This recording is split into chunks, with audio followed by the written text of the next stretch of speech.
Right on time. I myself only arrived moments ago.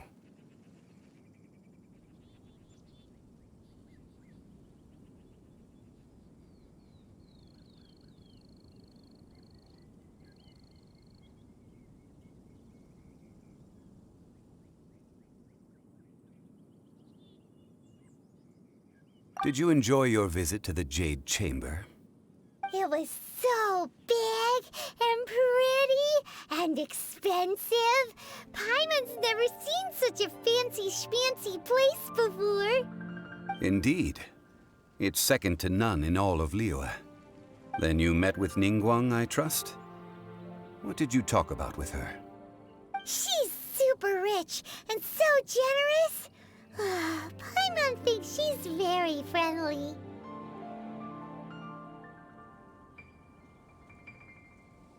Yeah, his take on Ningguang is quite different from Paimon's. He thinks that even the tactless Yuheng is more trustworthy than her. Oh, so you also met with Keqing then? What did she have to say? She said the time of the Adepti has long passed. If even the Liyue Qixing don't want to face that truth, then what future is there for Liyue? No respect for the divine. Indeed, contrary to the ever-bold Keqing, Ningguang is more of a businesswoman at heart, though they are both members of the Qixing. Although she's friendly, there's no way of clearly discerning her true intentions.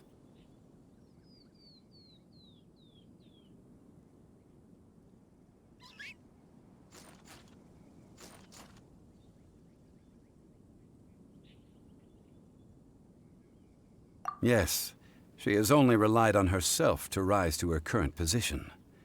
No ordinary person could ever achieve that. It's said that she's the one behind the constant expansion of the Jade Chamber. It's the second most important thing to her. Even if she ever gave up the position of Tianquan, she would never give up the Jade Chamber. The Jade Chamber is only second. What's the most important thing to her then? Why, Mora, of course.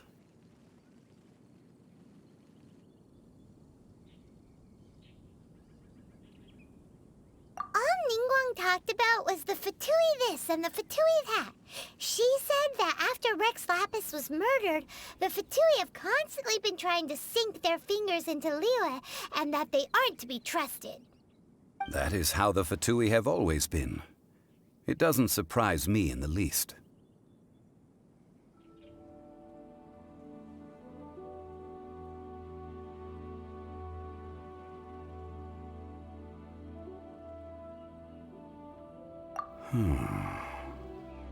No matter what they may be planning, you must be careful when dealing with the Fatui. Always be on your guard. So, is there anything we need to get for the rite of parting in Dihua Marsh? Yes, as a matter of fact, there is. Today, we'll be gathering wild glaze lilies. Glaze lilies? But why did we come all the way out here? Doesn't the garden in Yujing Terrace have some? Even Qingse Village has glaze lilies. Oh, right! Paimon remembers that Madame Ping is always tending to flowers. Maybe we could ask her. No. Those lilies have all been gardened by people. They won't do it all. Dihua Marsh used to be full of glaze lilies. It is a sort of joyful flower that listens to human song. Before the Archon War, Dihua Marsh was all dry land and fertile soil. But the war caused landslides, and the land was flooded, turning it into the marsh you see now. Nearly all the glaze lilies were wiped out. Of course, there are some kinds of flowers that have been preserved and gardened by people in the city. But very few people know that glaze lilies may still be found in the wild. Wild glaze lilies have the strongest fragrance. If we want to follow the true tradition of the rite of parting, we must grind up the wild lilies and place the powder in a censer of everlasting incense. But I'll need your assistance in gathering these flowers.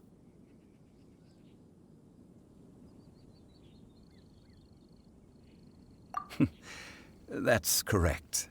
Your singing will surely bring out the strongest fragrance from the flowers. So how good is your singing? Really? Why doesn't Paimon believe you? We'll only know once he starts singing.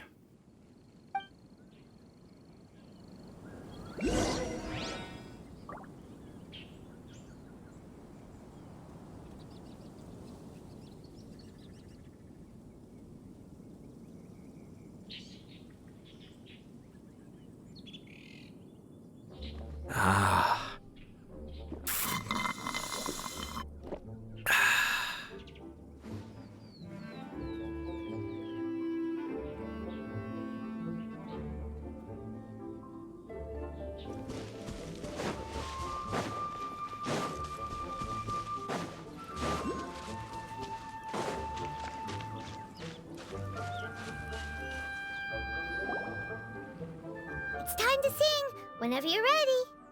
Da da da da da da da da da da. What happened? These flowers are jumping. They look really angry. Is it because you sang a song for Mondstadt that they don't understand here in Liyue? Let it rain.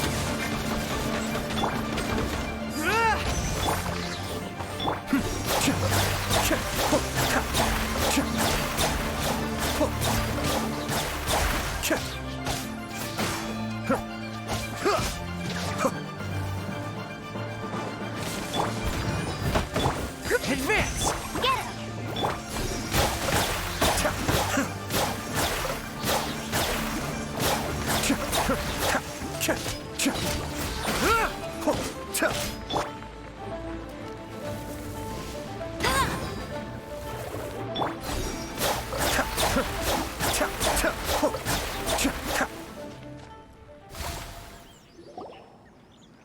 Those weren't glaze lilies. Glaze lilies wouldn't hit people. This little monster is known as a whopper flower. Strange. These petals look interesting. The glaze lilies used as a disguise were buried with the whopper flower for too long. The result seems to have surprisingly potent medicinal value. Let's collect what we can of these petals. Well, that's nice and all, but will those petals be useful for the rite of parting? Unfortunately, no. That's so lame. Excuse me. Are you searching for glaze lilies? Oh, hey! It's... What's-her-face? Hello, traveler. I'm surprised you still remember my name. Ah, that reminds me. How was your visit to the Jade Chamber? Well, it sure would have been better if you told us how to get up there. Didn't I tell you the way? Surely I did. Nope, we found the way on our own.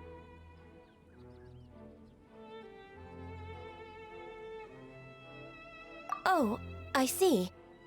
Uh-oh. I guess I really did forget to tell them. Huh. Something seems a little off about Ganyu. She's acting different from the first time we met. Where's her serious attitude now? Ah, well, I met you at that time as an emissary of the Tianquan. But now, I am simply out on a stroll to see the flowers. You came all the way out here to see the flowers? Why not just enjoy the gardens of the city? Yujing Terrace is where Rex Lapis parted from this world. If I strolled through those lonely gardens now, I wouldn't be able to bear it. Whenever my duties take me near Yujing Terrace these days, I draw the windows to block my view of the gardens. Oh, sorry. We shouldn't have brought it up. No, it's quite all right. I just haven't processed my emotions yet. When the Archon War came to its end 2,000 years ago, the first iteration of the Seven would gather in Liyue and drink with Rex Lapis. But 5 of those original 7 had already passed before Rex Lapis. It's truly a changing of the guard. Yes, Now that the spirit of Rex Lapis has returned to the heavens, only Barbados of Mondstadt remains of the first 7. The other 5, including Inazuma's Raiden Shogun, are no longer the same friends from 2,000 years ago. Of the current 7 Archons, the youngest is Sumeru's god of Dendro. She is merely 500 years old, whereas Rex Lapis was more than 6,000 years old at the time of his passing. This means that Liyue had been under Rex Lapis's rule from the moment it was first founded 3,700 years ago. The city has never had to bid farewell to its deity. So what do you think of this farewell? Huh? This is a little sudden. As a mortal, I've never dared to imagine a Liyue without Rex Lapis. But as an Adeptus, I think I will eventually come to grips with reality. Since Rex Lapis has passed, the time of Liyue's contract with the gods and Adepti has now reached its end. Huh? Did you just say, as an Adeptus? Yes, I am a mix of human and Chilean. Adeptus blood flows through my veins. I fought for Rex Lapis and the city of Liyue during the Archon War. After the war ended, I signed a contract with Rex Lapis and took the position as secretary for the Qixing. I've continued those duties to this very day.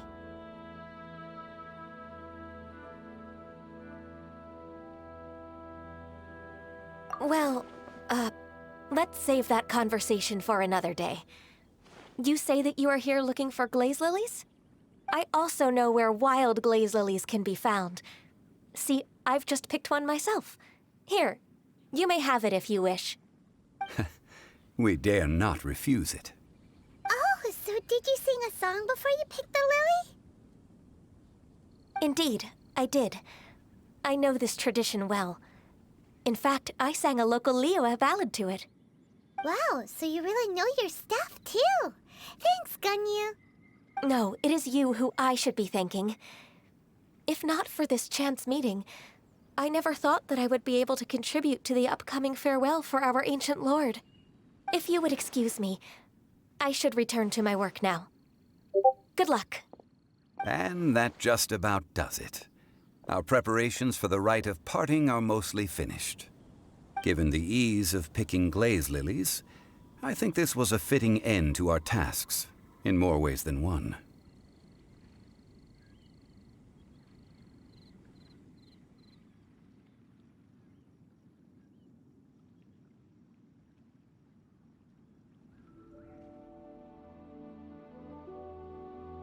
Yeah, Paimon can already imagine him starting a business in Liyue.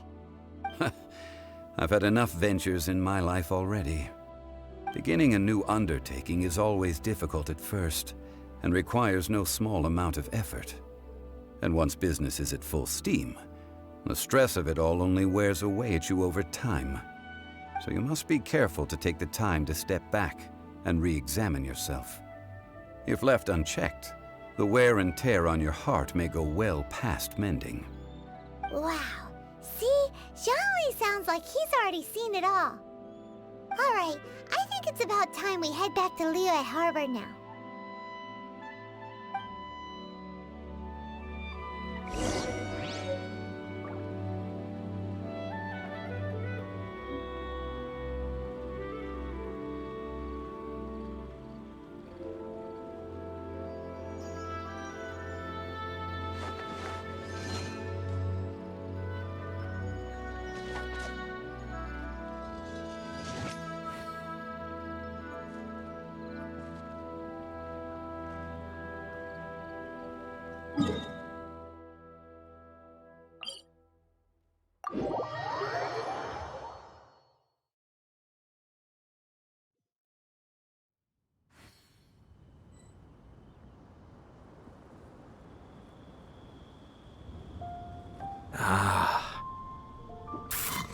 Be still.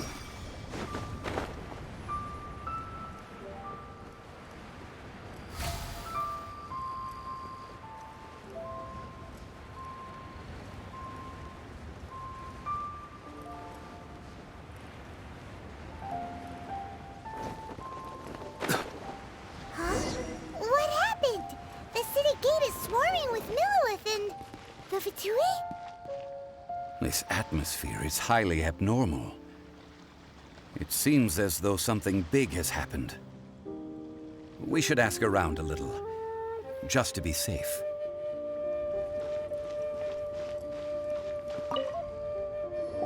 Ah, you're the consultant to Wangsheng Funeral Parlor. Mr. Zhongli, I presume. The Millilith are watching our every move now. These are desperate times. We mustn't act rashly. Desperate times? The Adepti of Joyun Karst are finally on the move. Do they intend to exercise force? Most likely. I've heard that some members of the Qixing have already gone to meet them. Well, I say meet, but it's more like they're attempting to stall the Adepti outside the city. However, both sides were quite obstinate and hit an impasse. It seems inevitable, given the current situation. The Adepti do not acknowledge the Qixing. They only acknowledge the contracts of the Geo-Archon. If the two sides come to blows, Liyue Harbor will be in no position to stop them. Surely the Liyue Qixing are not the sort to give in so easily. Their boneheadedness is known throughout the lands. Yet it's because of that obstinacy that mortals and Adepti are now on the verge of conflict. And what now? How is it that the Fatui have come under fire? That's all Ningguang's doing. She proclaimed that in these tumultuous times, the Millilith must rein in the actions of the Fatui. Only now do they want to start keeping tabs on us? That's the Qixing for you. Anyway, Mr. Zhongli, you're one of Child's close associates. Please understand that your actions will reflect on us. Don't let anyone catch you off guard. It looks like things are about to boil over in Liyue Harbor. Do you intend to use your neutral identity as an intermediary between both sides? Or will you use your sword to turn the balance? Neither path is an easy one. Oh, by the way, Mr. Zhongli, we've heard that the Wangsheng Funeral Parlor has also been caught up in all of this. They're currently squaring off with the authorities at the gates. Things are taking a turn for the worse. I'm afraid I must leave now to handle things back at Wangsheng Funeral Parlor. I hope that Master Hu has been able to keep things under control for the moment. Consider your next course of action carefully, Traveler. If you're trying to prevent an explosion, it may be wisest to look for the fuse first. Whew. Having connections with the Fatui seems to be quite the double-edged sword. So what does Zhongli mean by looking for the fuse?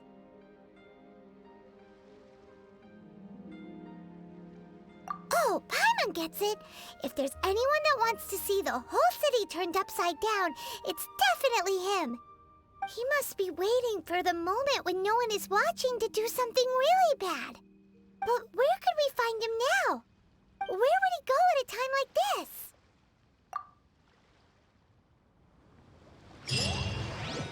this? The Liyue Qixing. To think that they'd go for us Fatui the first chance they got. Once the Adepti send the Qixing packing, we'll just set up foreign relations with them instead.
The golden house?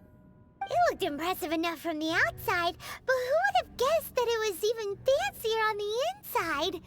And so full of Mora. This is where all of Teyvat's Mora is minted, right? In that case, maybe they won't notice if a few Mora go missing.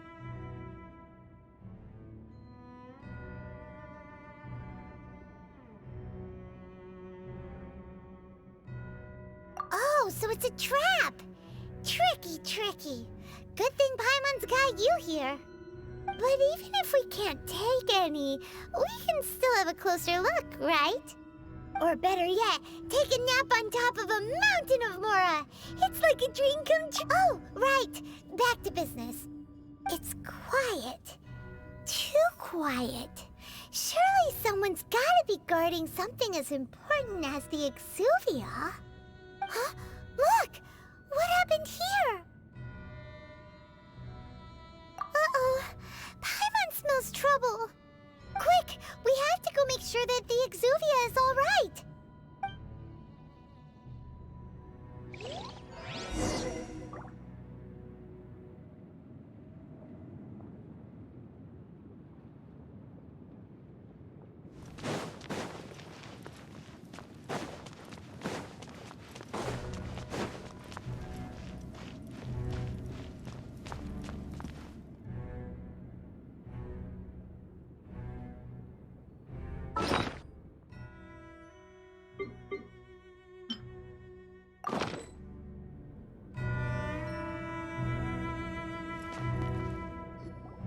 You've already fulfilled your task as guides, so why do you still linger here?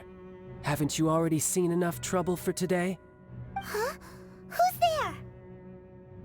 there? If you were Fatui, I imagine that you would be entitled to a generous reward from the Tsaritsa herself. But now, you're nothing but dross, and you're in my way. Although I'm deeply grateful to you that I was able to effortlessly find this secret location, don't you think that trying to stop me now would just be wasted effort? Stopping the Mora Mints, hiding away the Exuvia. The Chising are really pulling out all the stops this time. So you've been planning to take the Gnosis from inside the Exuvia all along? As one of the 11 Fatui Harbingers, it's my duty to see the will of the Tsaritsa fulfilled. She will get that which she desires.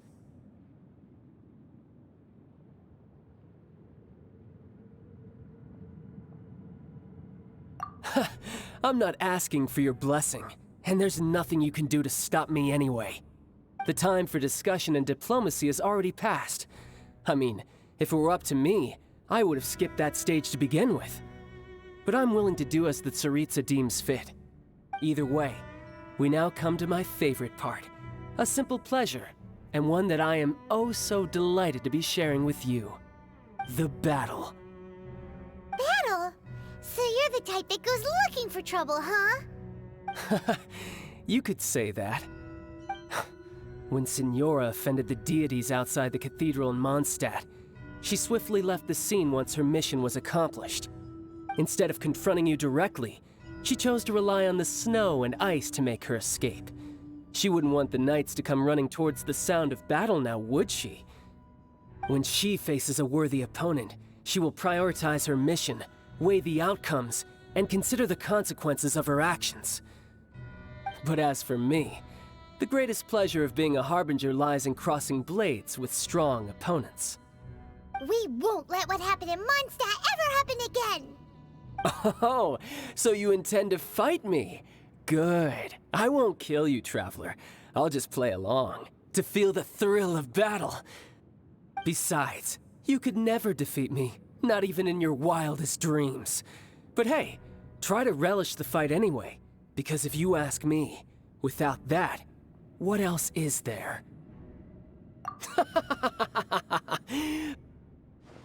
Fighting talk, I love it! Now let's see you live up to it. This chance is hard to come by, so show me all you've got. So very few ever get the chance to square off with a Fatui Harbinger. So come now, amuse me, and don't you dare disappoint.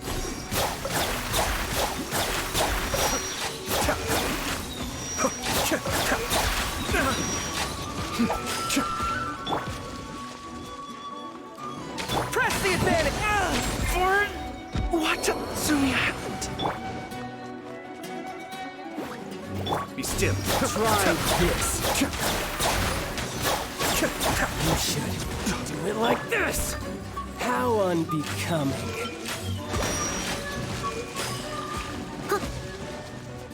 As a good knight should.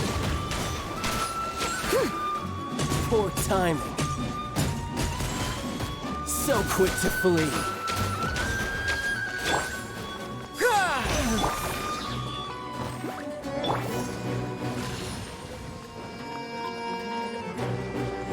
Cascade. Celestial Voyager! But the plan was watertight.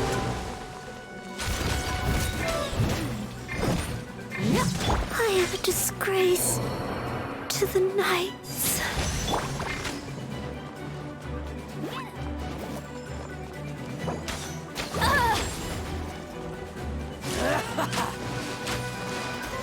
Must keep training. We're defeated.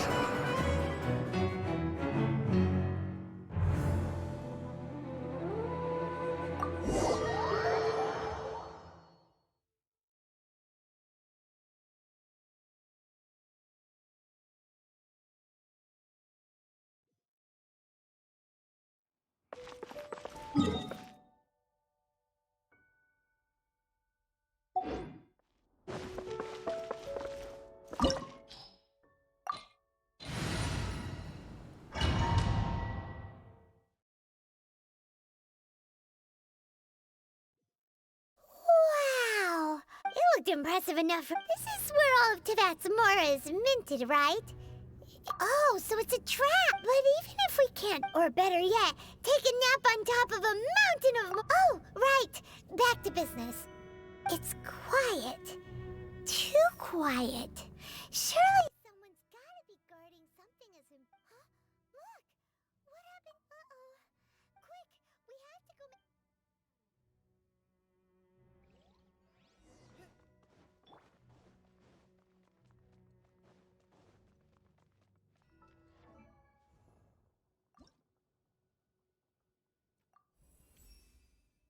What is...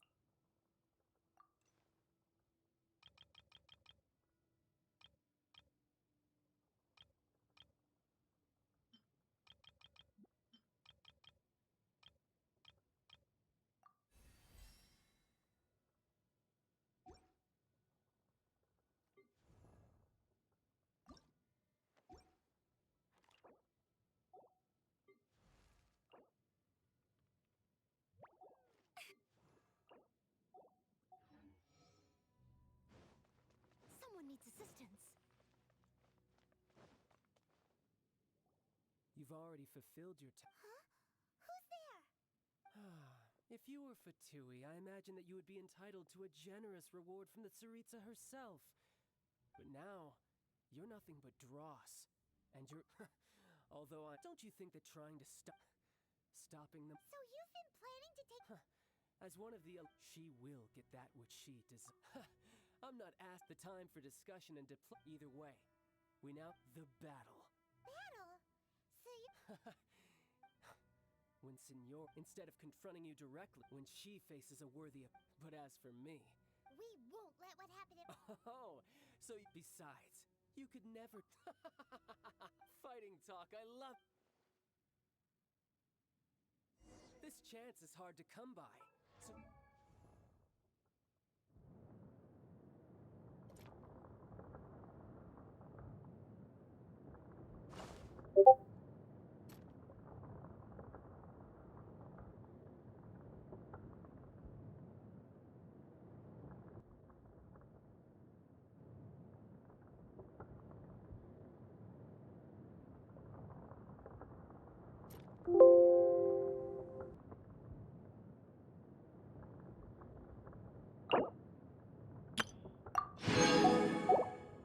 Show me all you've got!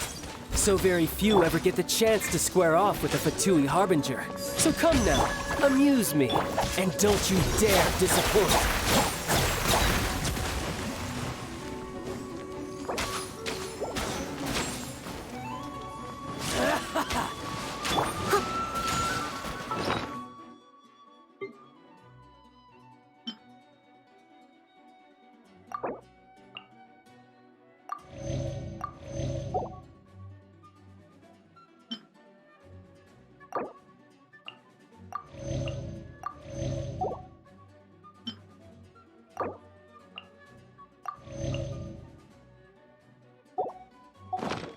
catch up. Cowering already? Someone needs assistance.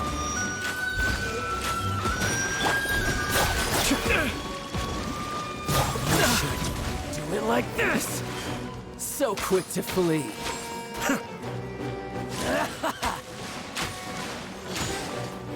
Passable effort.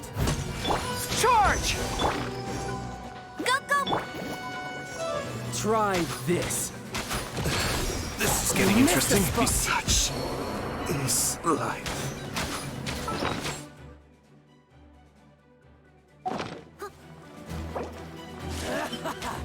I'll catch up. Steady as stone. Advance! I'm feeling a little washed out.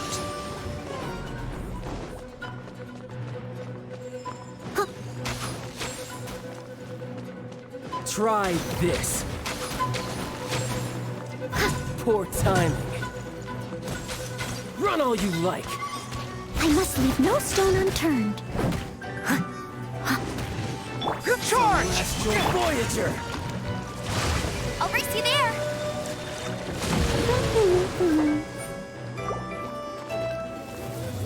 Cowering already?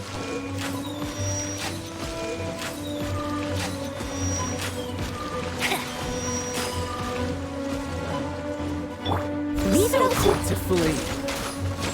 Advance! Go, Baron Bunny.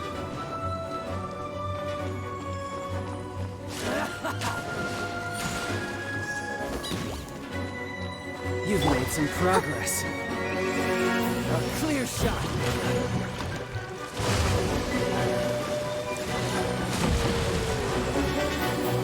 I must leave no Fine stone unturned. opportunity. Fall in! Get him. How unbecoming.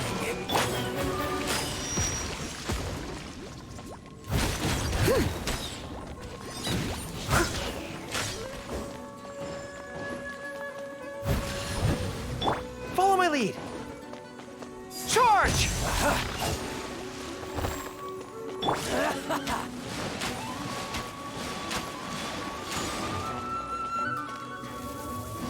Celestial Voyager. I'll race you there.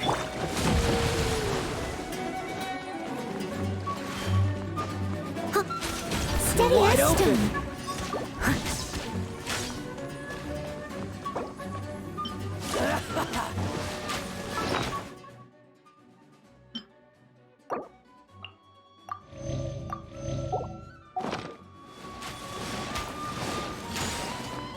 Cascade! I may have overestimated myself. Advance! Passable effort. Cowering already?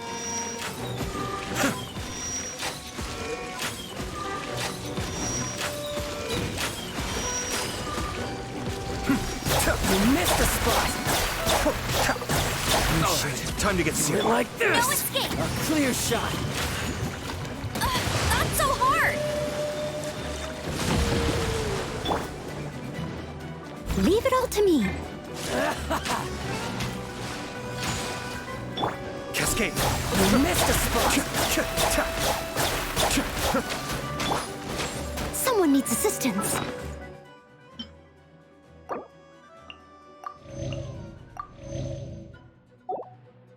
How unbecoming.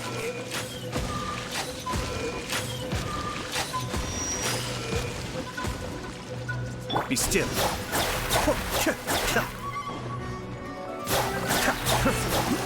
Voyager.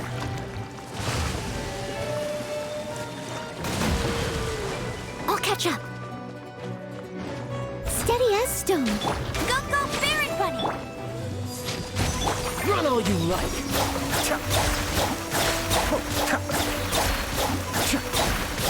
Cowering already? The depth's back. They still need me. Not bad. Come on! Not bad. Not bad. You've got a trick or two. Haha. Good. No wonder Senora was so wary of you. Well, that just means I can go all out. Brace yourself. This is about to get tough. Now, show me what you can do against the might of a Harbinger.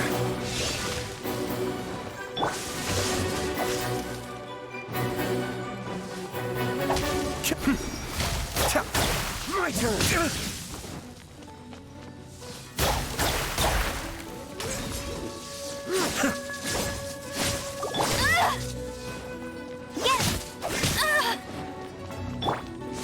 Got you. Break! Cascade! Crush you! Such is life.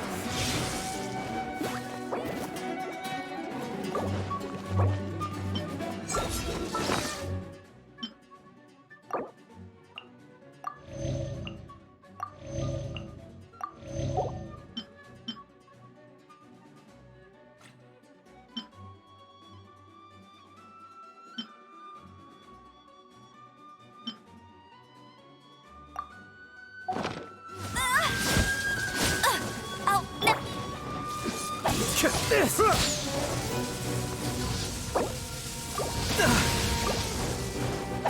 Be still. I may have overestimated myself.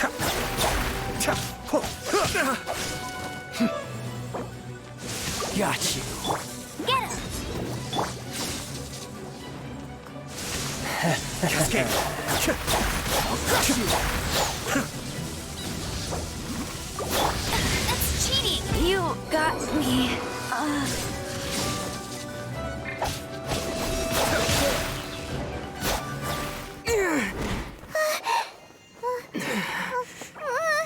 Not bad. Your swordsmanship is quite impressive. But that's about as far as you'll get.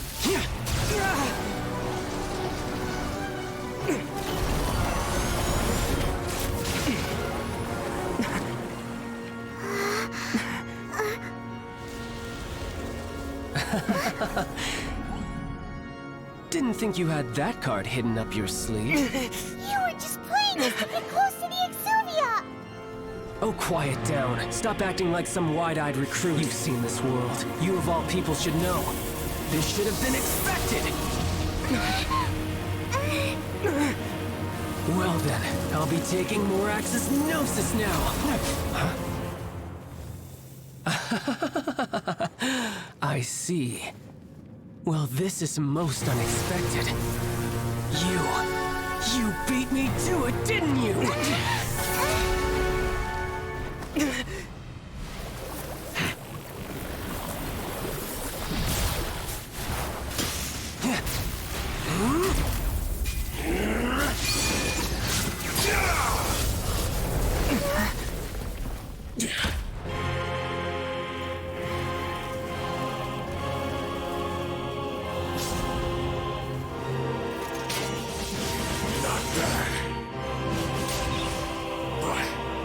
This is going to cost you!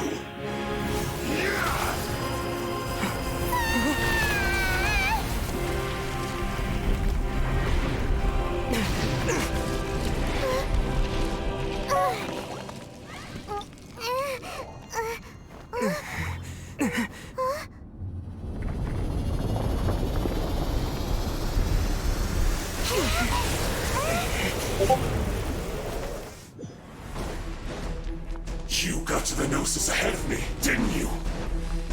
Did you simply move faster? Or did you leap?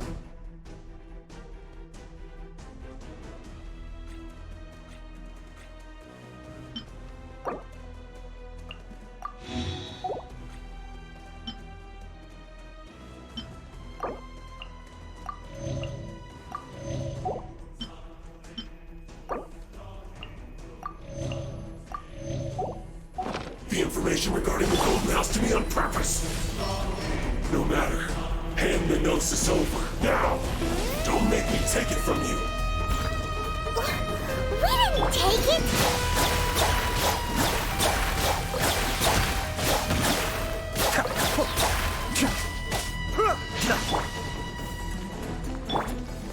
Right around.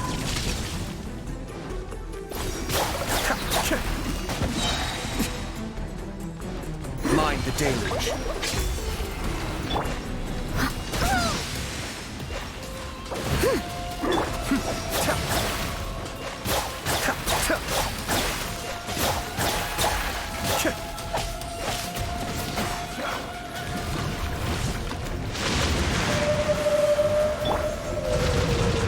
Be still.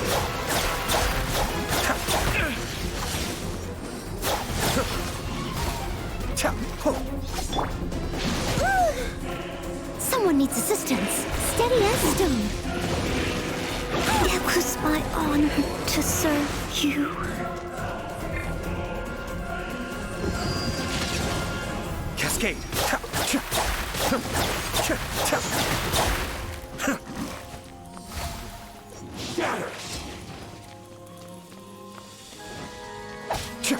Die here.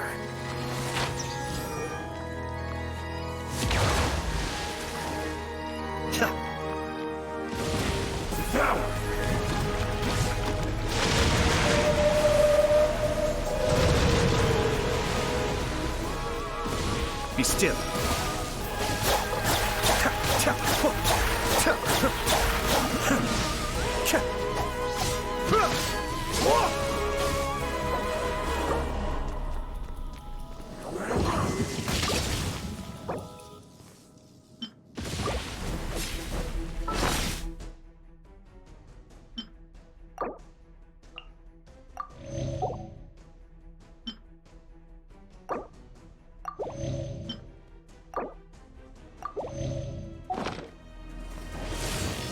I'll catch up.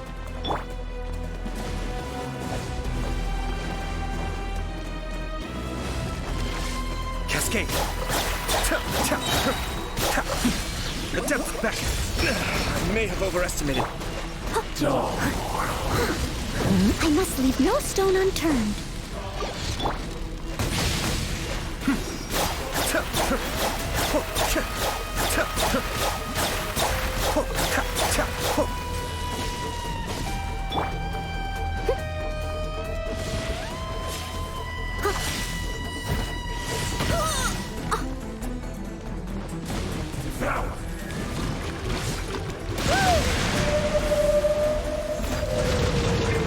Cascade.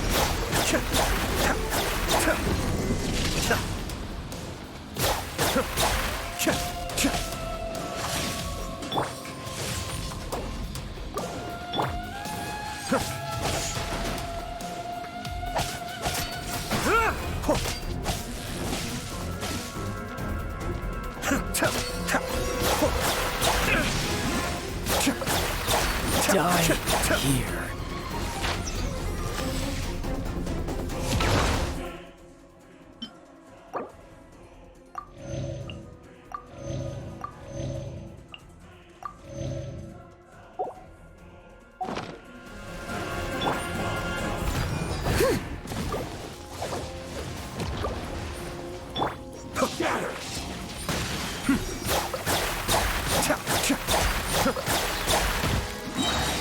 Kamisato Arc. Suiyu.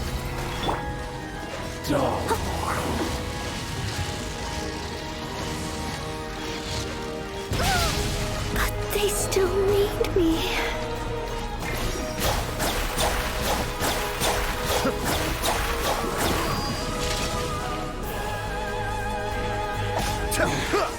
You're a cut above.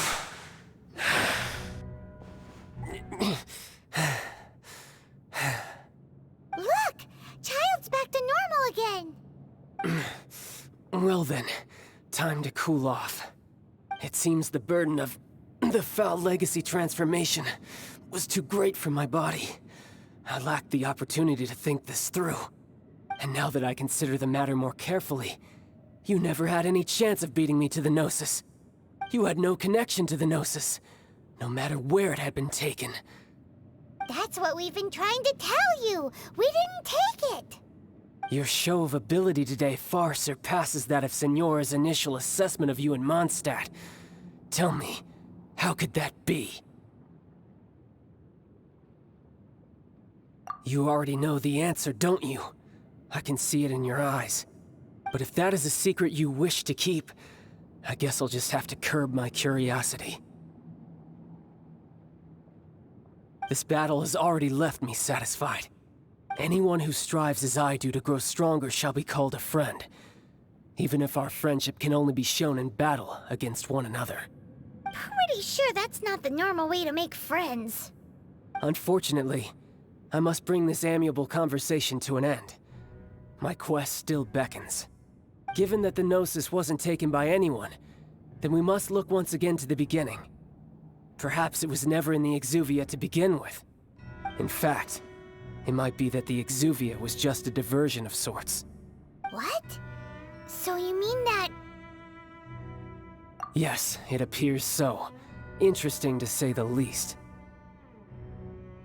It seems that the guardian deity of the capital of commerce is also well versed in little maneuvers beyond the boundaries of contracts. As such, we must now look to our backup plan. Backup plan? I had hoped it would never come to this, for the weak will be swept away in the process. The truth is, the world belongs to those who pursue strength. I seldom willingly involve myself with the weak. Unfortunately, we cannot be picky about our methods as Fatui Harbingers. Children must all learn to eat their vegetables sometime. So what are you planning to do? I will awaken the god that lies dormant beneath Guyon's stone forest. A god? Osile, overlord of the Vortex, who was defeated by Morax, the Geo-Archon in the Archon War, and who has remained pinned beneath the waves by the Geo-Archon's stone spears ever since. If such an ancient god were to be unleashed upon Liyue Harbor, defenseless without the protection of its deity, do you think the cunning Rex Lapis would just stand aloof and watch the ensuing destruction? But the Archon War ended 2,000 years ago. How could an ancient god appear in a world now overseen by the Seven? Simple. I've already prepared the means to awaken it. Hey, those are sigils of permission! Oh, Paimon remembers now. The Fatui have been researching them.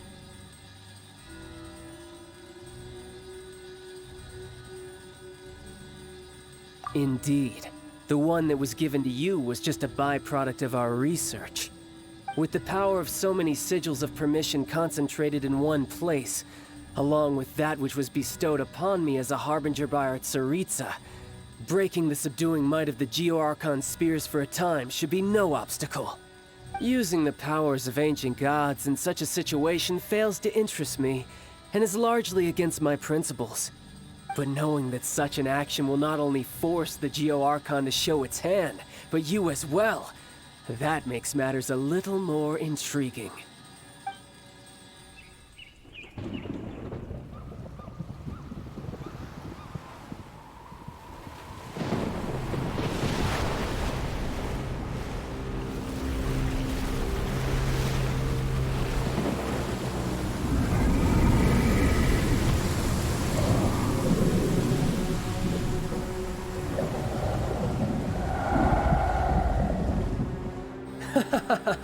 Let's see.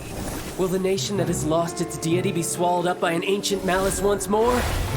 If you wish to drown together with the people of Liyue, you're free to stay and enjoy the show.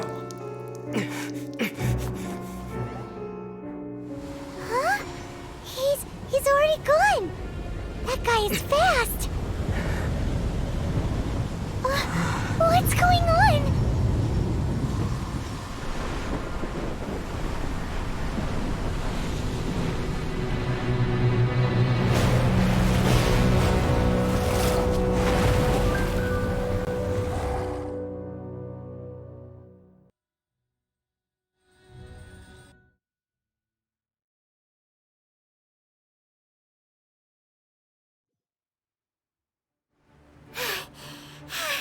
Paimon's exhausted.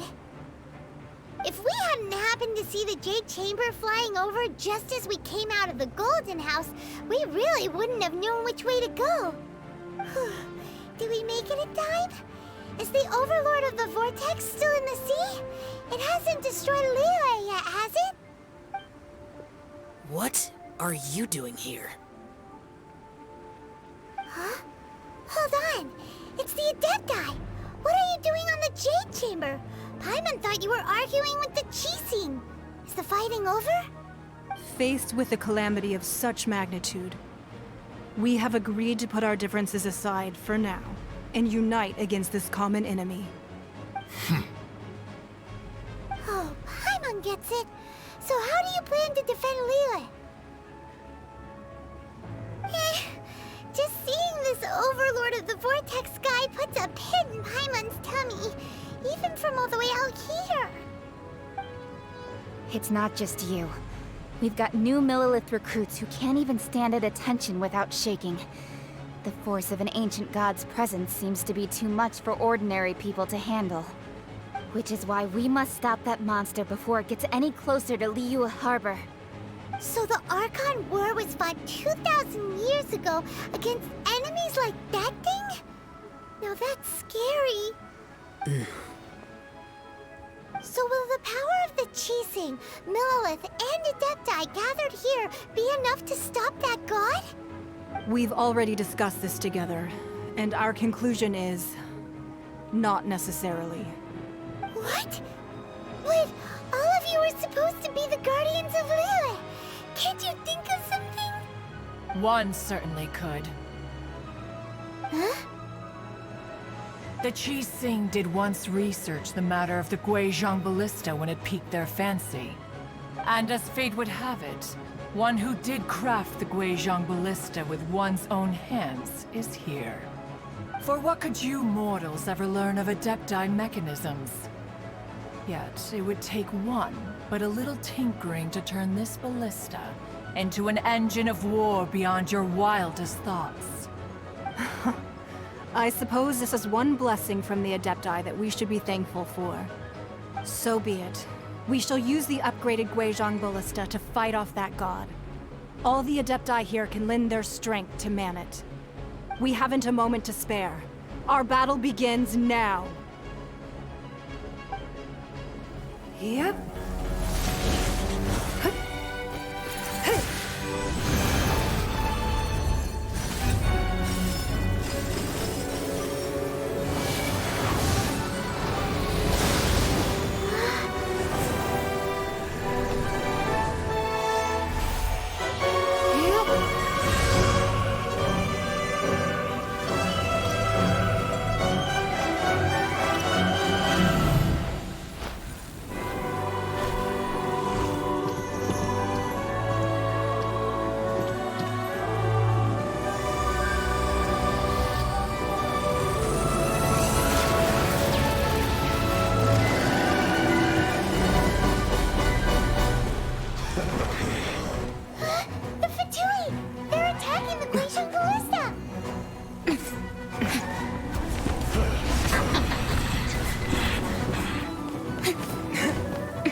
The three Adepti are manning the Guizhong Ballista.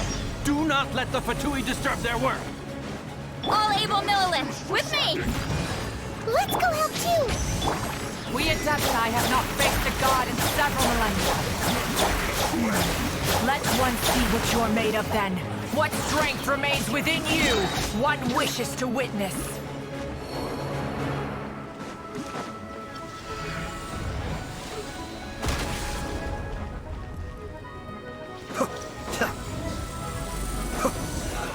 Let's move!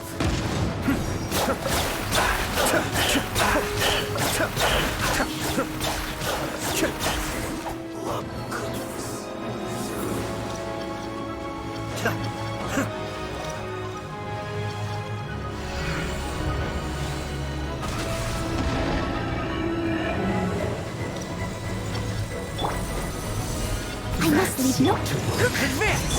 Hey! Be still.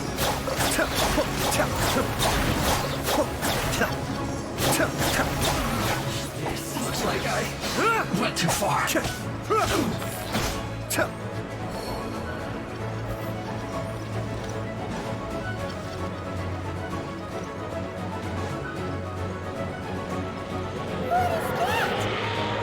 That is Osial's divine power.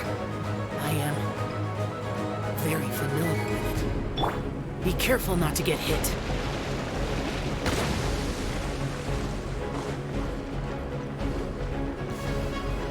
Leave it all to me.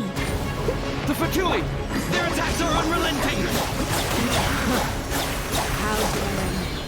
Snezhnai's diplomats will answer for this afterward. Every last one. Put your back into it! Be still. I must be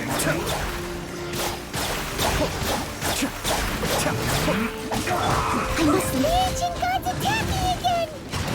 There are so many Fatui too! We can't look!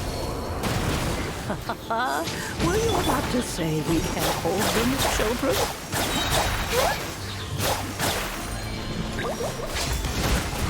Don't lose heart.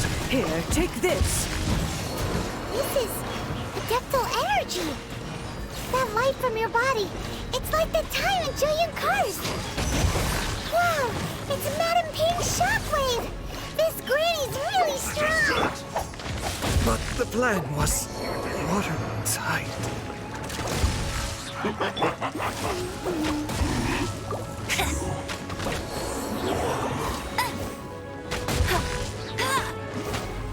My duty. No escape!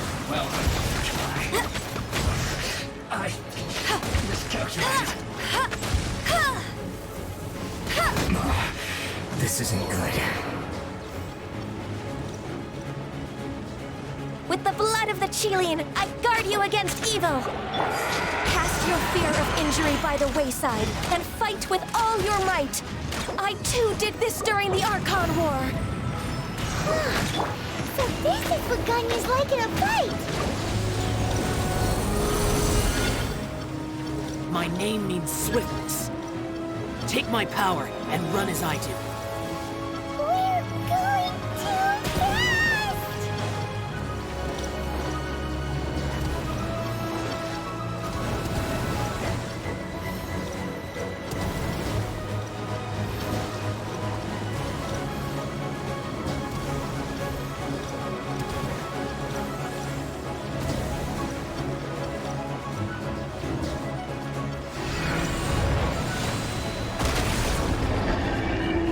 Child, you are strong in body and spirit.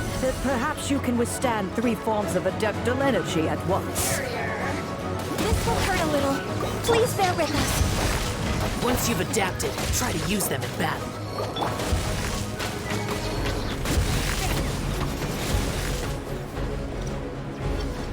I amuse myself a little.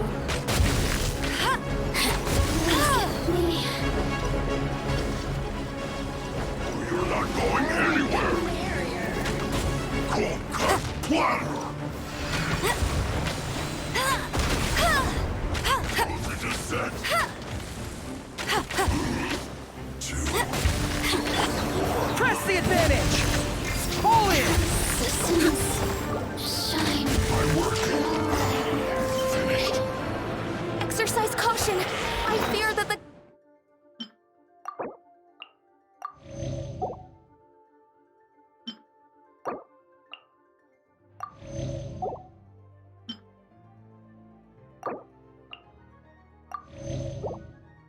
God's power has reached its peak!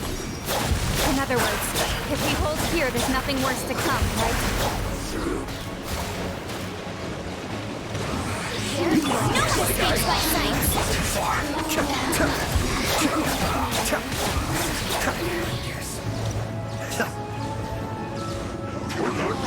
Mind the daily.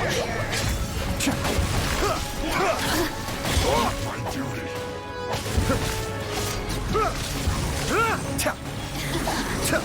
Cascade.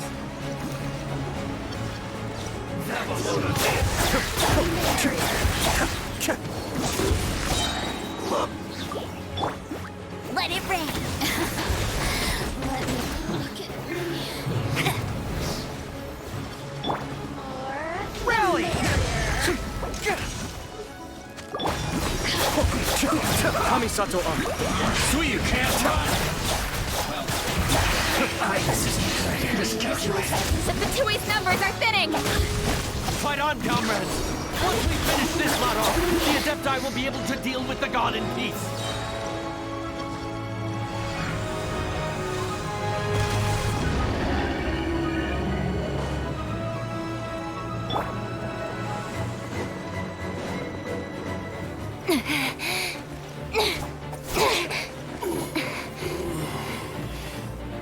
The interlopers are no more. Now we may commit ourselves fully.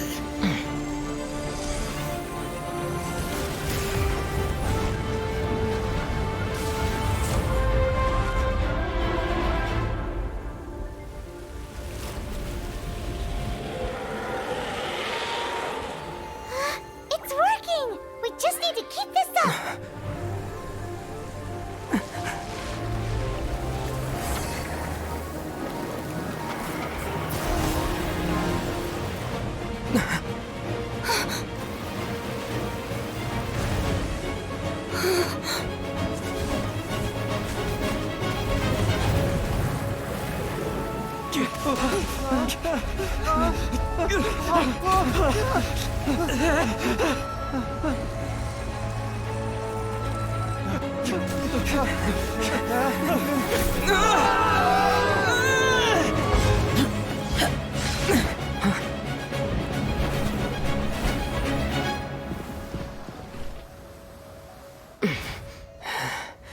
Be careful now. The Guizhong Ballista is destroyed. Without its covering fire, retaliation shall be difficult. But the Jade Chamber is our last line of defense. We can't give another inch, no matter what. I have another idea. What do you mean, Lady Ningguang? I'll sacrifice the Jade Chamber. What is the meaning of this? I understand. Traveler, lend me a hand. Farewell, old friend. Goodbye for now. Let us meet again in the future.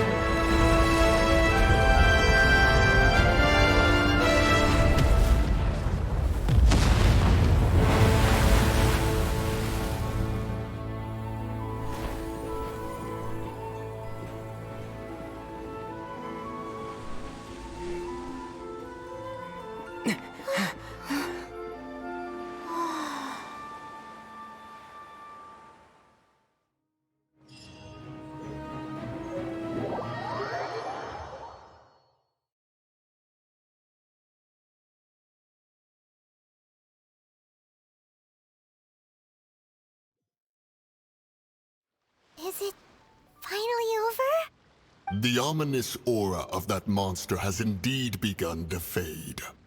The effects of the Sigil of Permission last but a short time. It will be some time before the Overlord of the Vortex can make any waves again. We are indebted to you for your assistance. If the Adepti hadn't happened to be here, the future of Liyue Harbor would surely have been in great jeopardy. Save your flattery. We didn't just happen to be here. Surely you won't pretend to have forgotten the reason for which we came. Come now. There's no need for such harsh words, Cloud Retainer. I've heard that when Ningguang began learning to do business, she had already started setting aside part of her then limited income in preparation for building the Jade Chamber. At first, it was only the size of a small room, but with continued expansion, it has become the palace that lies before you now.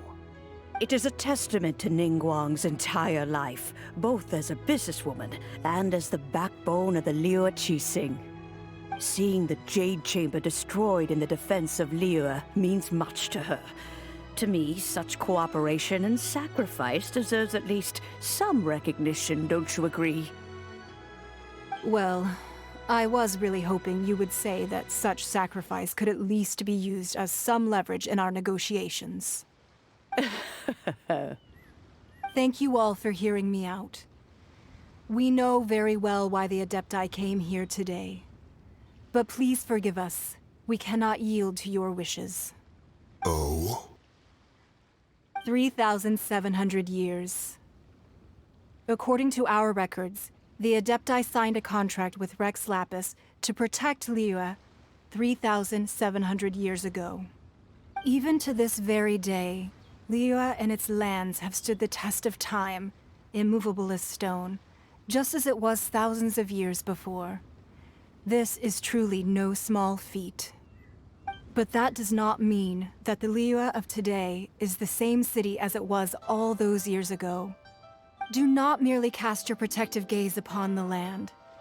Instead, focus your sights on our city and each of the citizens that dwell within it. Are you questioning our means of protecting Liyue?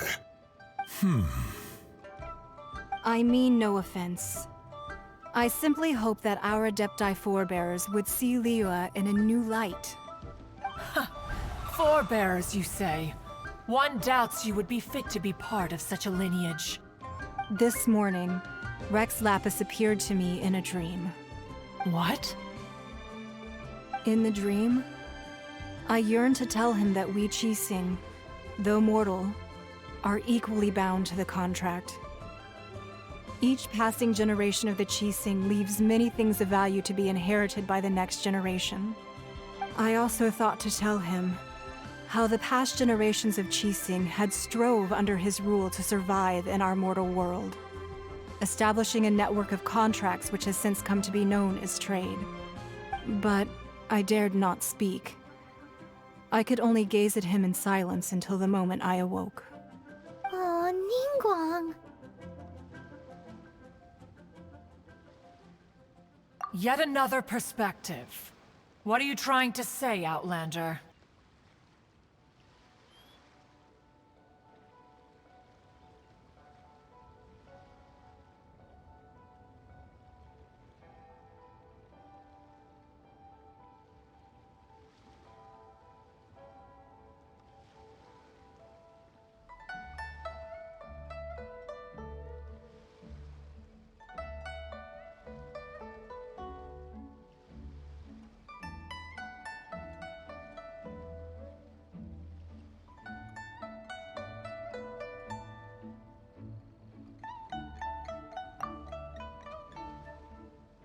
Right! That's something that happened in Mondstadt. It's a story about the Four Winds and the people of the Animal Archon. The Animal Archon sought to quell the strife between the two sides because he believed that such conflict would only scar the hearts of both, and that nothing good would come of it.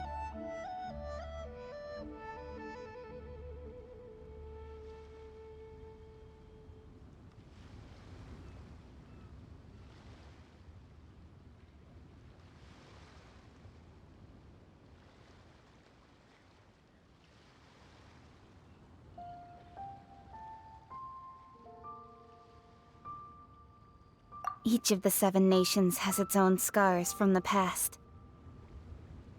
Though your point is the very height of simplicity. As Adepti, we've become a laughingstock, to be chastised thus by an outlander who has lent us such succor. All right, all right. Didn't Ningguang suggest that we should focus on the city and each of its citizens? I know I already have, so why not see for yourselves? I apologize for appearing in full armor. I am afraid I cannot show the proper courtesies. And who are you? I am Feng Yan, a sergeant of the Millelith. I have come to extend my thanks to the Adepti. I thought this battle would perhaps be my last. But thanks to the aid of the Adepti, our forces were not as badly battered as I feared we might be. Although I am a mere mortal soldier, I promise to hold the line and never betray the grace given to us by the illuminated Adepti this day. Huh?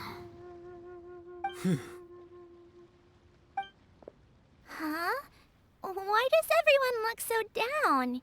Didn't we just beat that big monster? Weren't you frightened, dear? It was quite the predicament. I wasn't afraid. All the strong Millelith guards were there, and those powerful heroes with their visions were there. Everyone was there. When danger is near, everyone always protects me.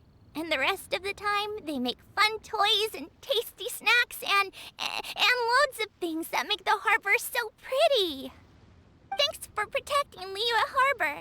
Please come visit us for the next lantern rite. Unfortunately, we wouldn't be able to participate. Huh? Because we are Adepti. Oh, okay. It must be hard being an Adeptus. Aww. You see, this is what Liyue is like today. The country of contracts is grateful to the Adepti for their protection. But it is no longer necessary for the city to rely on the Adepti's power to solve every little niggling matter.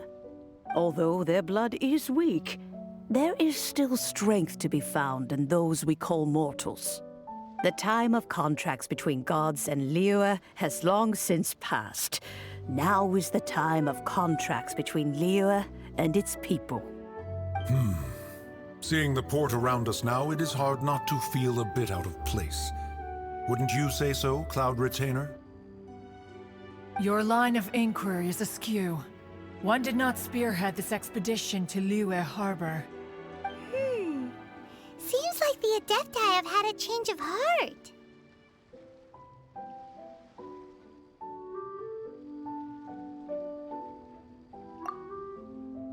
Let us return now. Eager to leave, Conqueror of Demons. Yes, one understands what the Conqueror of Demons means. The city of Liyue has changed much after our long separation. One fears that by the time one finally grasps the new contracts of Liyue, you humans would have once again changed the place beyond recognition. Fair enough.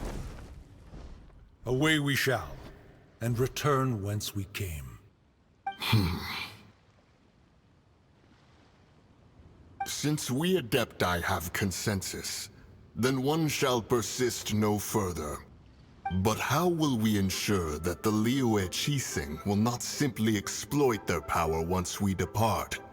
In my view, that is still a thing to be guarded against. All right, Mooncarver, you needn't worry. It seems to me that this right of supervision is best left to the people of Liyue.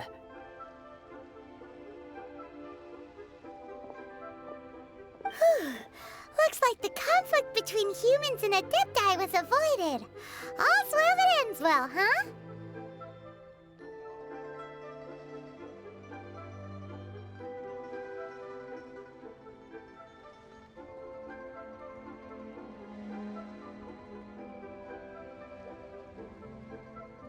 Oh, right! It's nice that we've got peace and all, but we're forgetting one thing. Child wanted to unleash the god so he could lure Rex Lapis out. But we were able to handle the Overlord of the Vortex on our own, so Rex Lapis never showed up.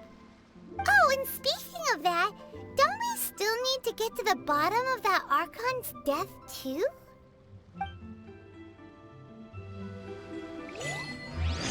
Paimon doesn't get it. But isn't the strongest lead we have the Adepti-less rite of parting that we're organizing? No idea where Zhongli's gone. Let's ask for him at Wangshen Funeral Parlor.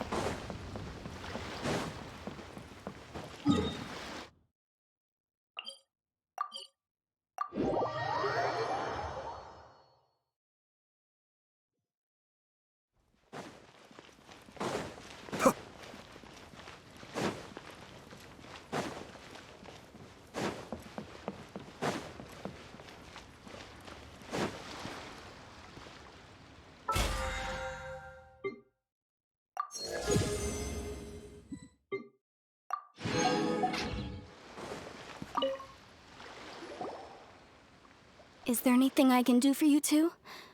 I'm afraid that Wangshen Funeral Parlor isn't in the best state to receive guests. We've come to see Zhongli. Could you please tell him we're here? Unfortunately, Zhongli isn't here at the moment. It seems he went to Northland Bank. Doesn't the Northland Bank belong to the Fatui? Last time we saw Zhongli was before we went to the Golden House. Do you think he doesn't know about the attack on Liyue? Visiting the Fatui at a time like this could only mean more trouble. We had better go and make sure that everything is okay.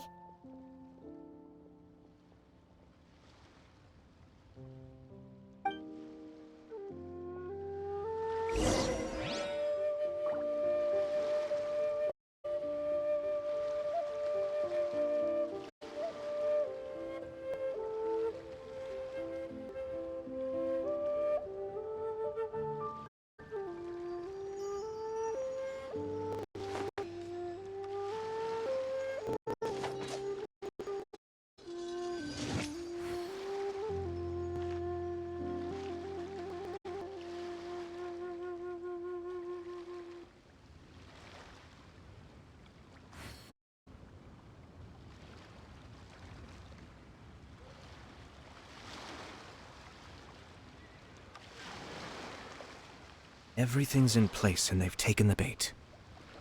Yes. Now to start reeling them in.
You call this cooperation between Harbingers? Cooperation involves communication, you know. Don't take it to heart, child. Besides, aren't you happy that you got to skip the formalities and bring chaos to the land? I'm sure you must have enjoyed that. Oh, it seems that some of your friends have arrived. Hey, it's Zhongli and Child. And you! You're also one of the Harbingers?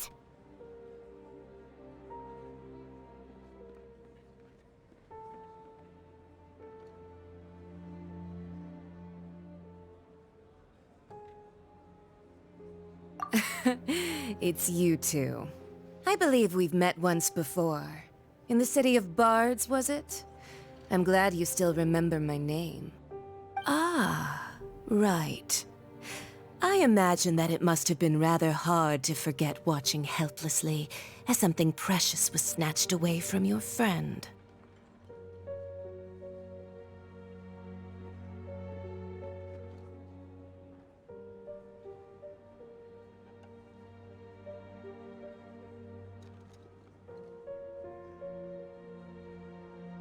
Well, if it isn't you two.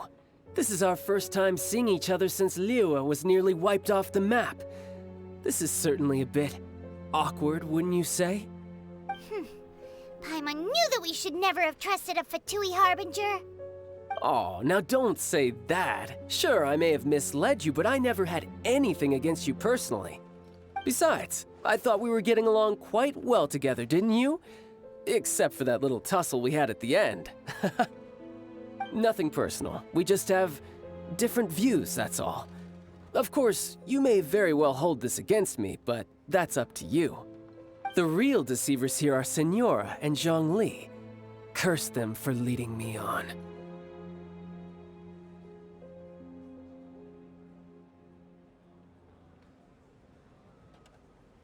So actually, I think... Stop wasting time, child. There'll be plenty of time to chat once I'm through here. You remember the agreement, Morax. Now, if you would be so kind. The note... What in the world are you talking about? The contract is fulfilled. That which thou seeketh is now bestowed unto thee. For my promise is solid as stone.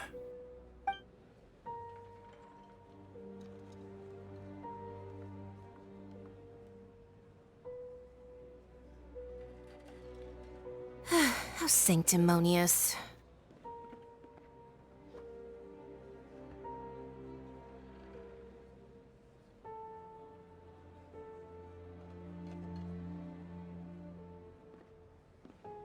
What? So you're the Lord of Chio? No, wait! That's an exciting twist and all, but why give the Gnosis to the Fatui? I do not give it for free. I give it as agreed upon in the contract, for it is a matter solely between the Tsaritsa and I.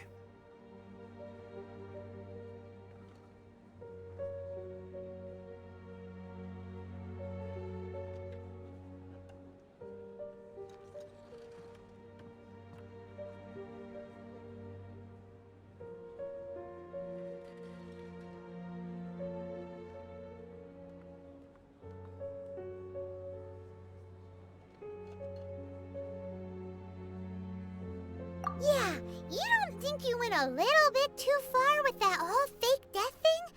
Everyone was preparing the ceremony for you, and splat! This big dragon falls out of the sky, and all of Liyue goes into an uproar. Talk about a disaster.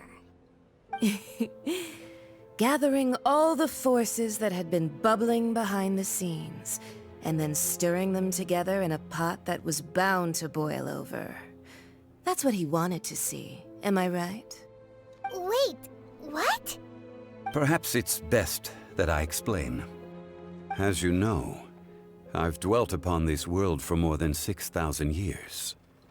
It is now 3,700 years ago that I founded Liyue together with the Adepti. Even boulders that can withstand whirlpools will erode with the passing of time. I kept convincing myself that cracks had not begun to form, and that the end of my time had not yet come.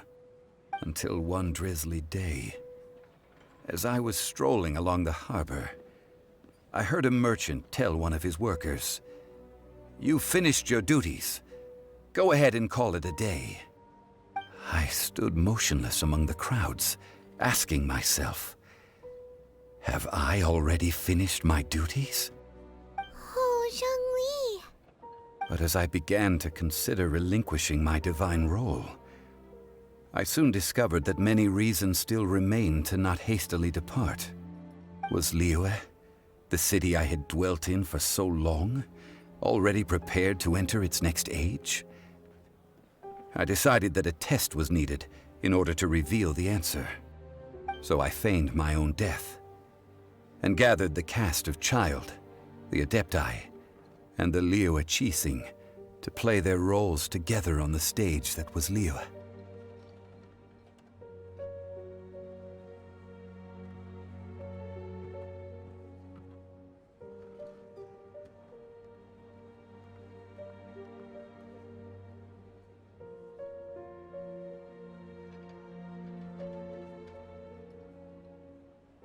That's right. Which is why I continued to safeguard the Gnosis until now. So you mean that if the chaos ever reached the point of no return, you would simply appear and use your divine powers to bring Liyue back under control? Of course, and it would have been all too easy for him too. Just as a child quickly matures after losing their parents, so has Liyue matured when faced with the death of its deity. In the end, the resolution to all that has transpired was even more satisfactory than I could have hoped for. Take the Adepti, for instance. Owing to their years of seclusion, they were the least informed. Yet when faced with a crisis, they commendably showed the greatest amount of restraint possible. Not only did they manage to cooperate with the Qixing, but in the end, they even made efforts to understand the hearts of the people. Credit is also due to Signora, the emissary dispatched by the Cryo-Archon to fulfill our contract. At my request, she kept everything she knew in strict confidence. This despite the eavesdropping ears of her colleague, Child. This meant I could remain as Zhongli, even having the chance to fulfill the age-old traditions of Liyue in this mortal form. Thank you for joining me on this journey, traveler. All of these things turned out as I had planned. There is only one thing that I had not anticipated, and that was the conduct of the Liyue Qixing. I had expected them to do no more than the Adepti, to come to the defense of Liyue.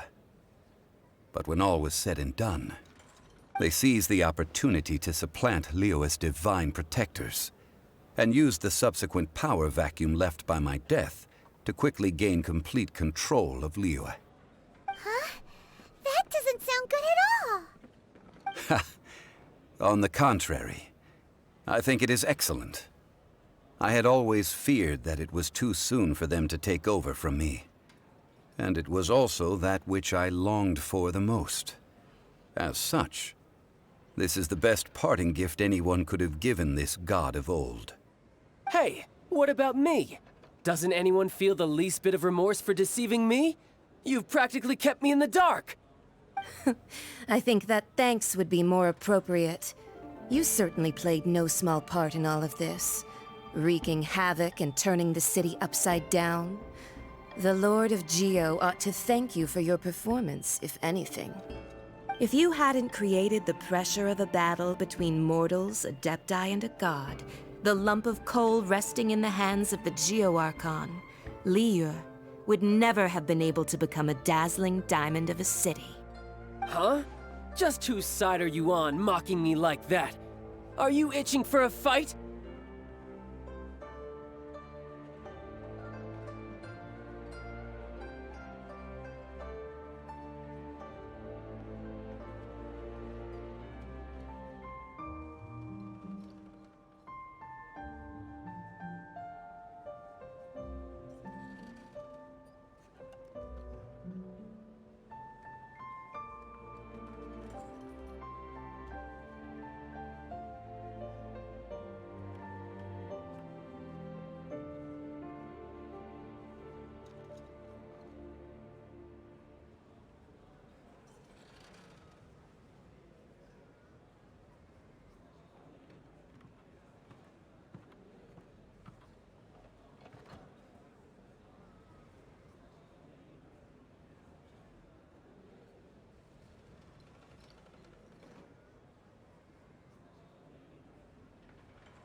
Hey, haven't you learned the Liyue saying, don't always call it as you see it?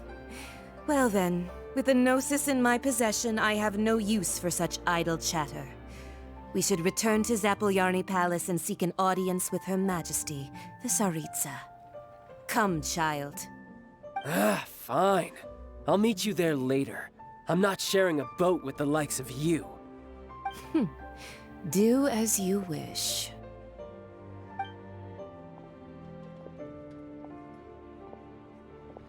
Now then, is there anything else you wish to ask me?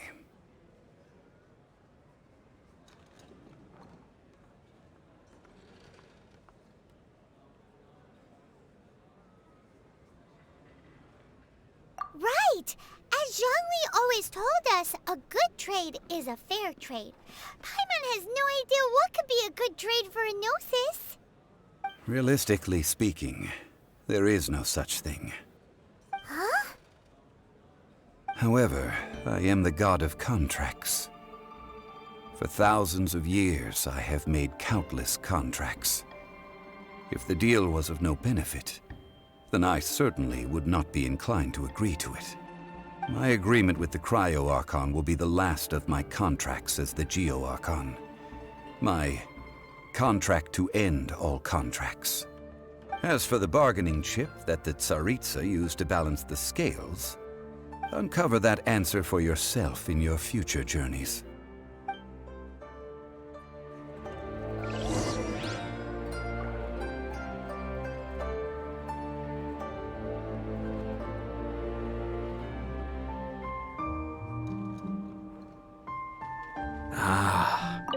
Paimon can't absorb so much information at once. So, Zhongli, what sort of contract did you sign with the Cryo-Archon? Paimon's so curious. One of the clauses of our contract was not to divulge any of its contents. Ugh, you're so petty.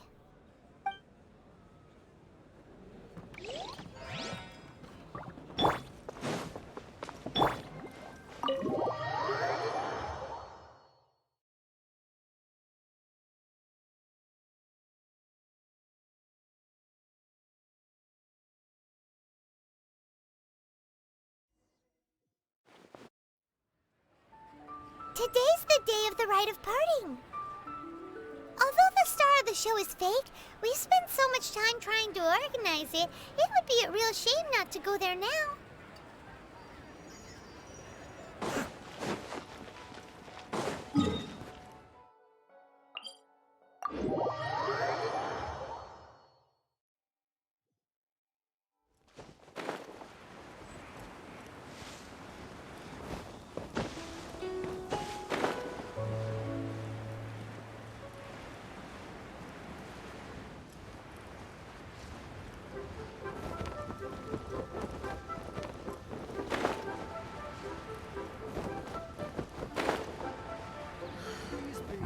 Well, since we're going through with this rite of parting, I guess it means that those rumors hit the nail on the head. So Rex Lapis is really... But they didn't catch the culprit, did they? Oh, come on. Do you think that the assassin could have been a normal person? You know what I think. I don't think any of the gossip on the streets you hear from those shady types is worth anything. There's only one real possibility in my mind. I've heard that the assassin was that Fatui fellow. Youngish, pretty high in rank. I think they called him Child.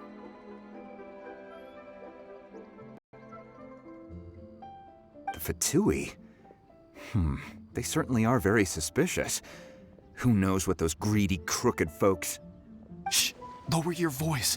If the Fatui catch you in their sights, Rex Lapis won't be around to protect you this time.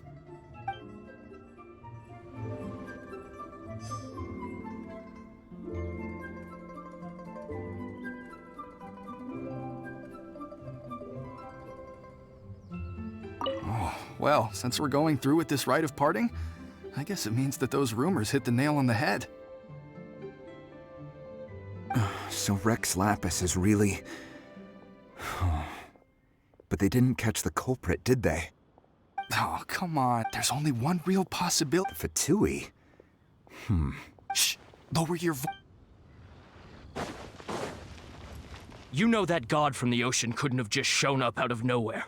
I mean, it's been 2,000 years since Rex Lapis subdued it. Yes, and to think that this happened right on the heels of the incident with Rex Lapis, too. Say, do you think the person who assassinated our lord and released that evil god might have been one and the same? Now that you mention it, that's very possible. Yes, it's very possible indeed. I mean, it all fits together. That person must have colluded with the evil god to harm Rex Lapis. Oh, that wicked, black-hearted scoundrel. Still, what sort of supernatural prowess must this person possess to be able to do such things? I have never heard of such a person in all my years. Ah, forget it. Guessing's no use to us. Look, the Millilith over there looks like he's about to make an announcement. Let's hear what the Ministry of Civil Affairs has to say first.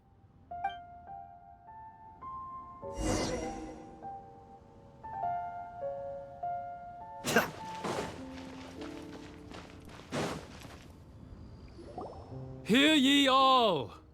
The Qixing's words. Though a dragon soars ageless as the mountains, it too must return to dust. This is common knowledge. Gods and Adepti live glorious lives, but both light and shadow have their season.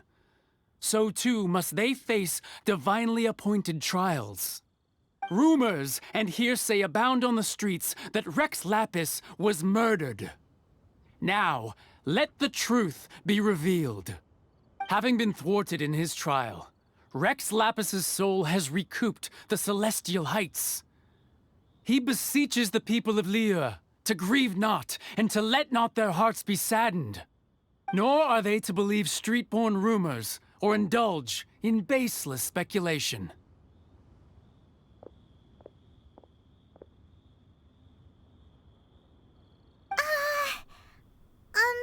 Paimon needs a translation on what the Qixing's announcement said.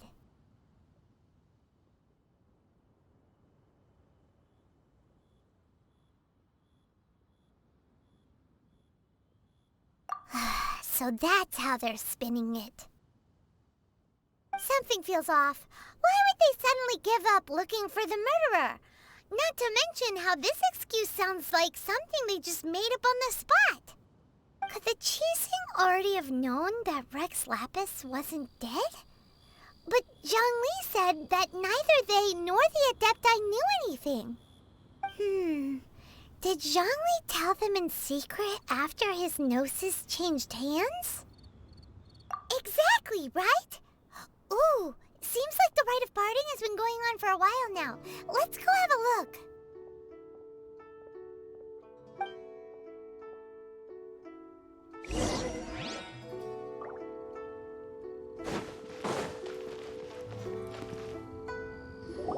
Look, it's Ningguang and Keqing.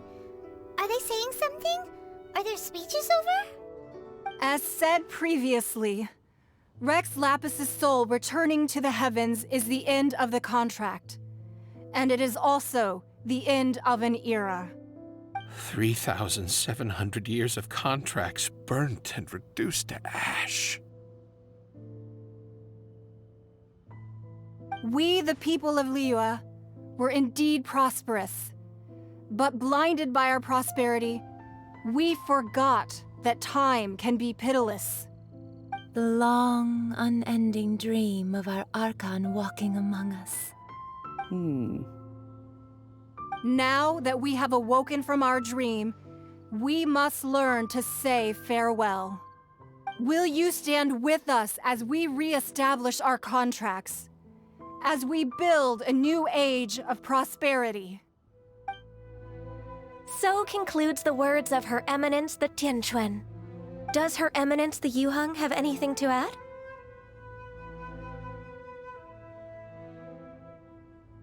Huh? Is she looking this way? Traveler.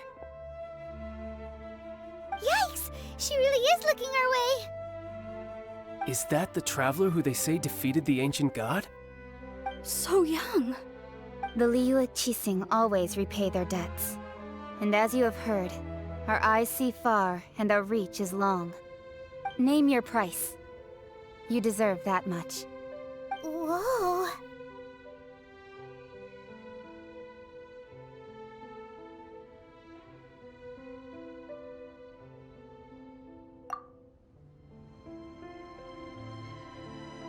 Well, could you help me put up some missing person posters?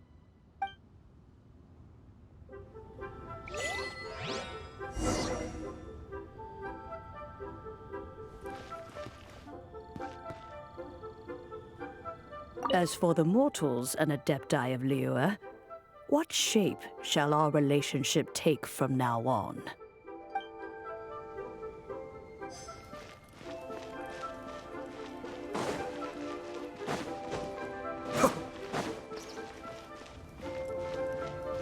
Oh, why are you hanging back here? Don't you want to get closer to the action? You went through a lot to organize this rite, and this is a rare opportunity to see your journey bear fruit with your own eyes. You should make the most of it.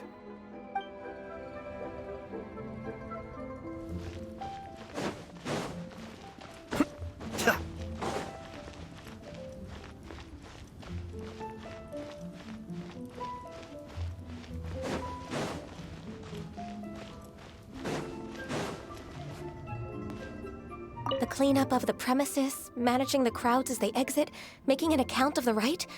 There's much that remains to be done. I didn't miss anything, did I?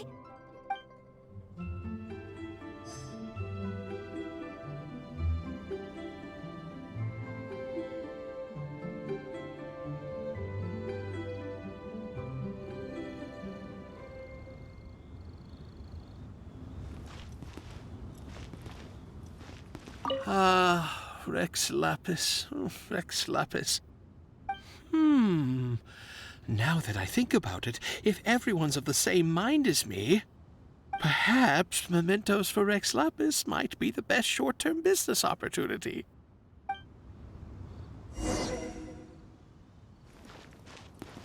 Roping you in was possibly the most masterful move we could have made. I believe that future generations will say so too when our deeds come up for their review.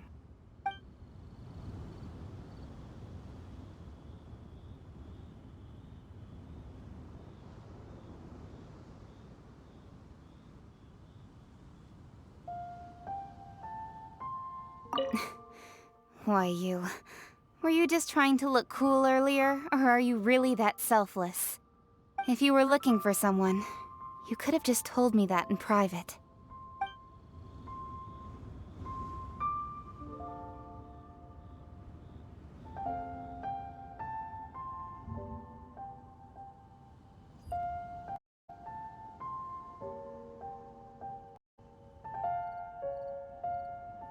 I have to stifle a smile every time I remember the look on my retainers' faces when I informed them of my plans today.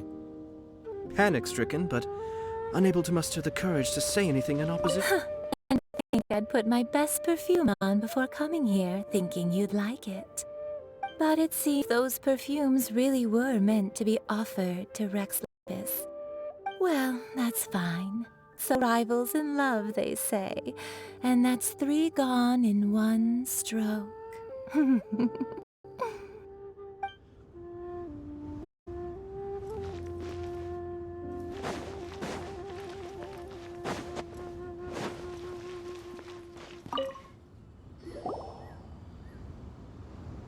Zhongli!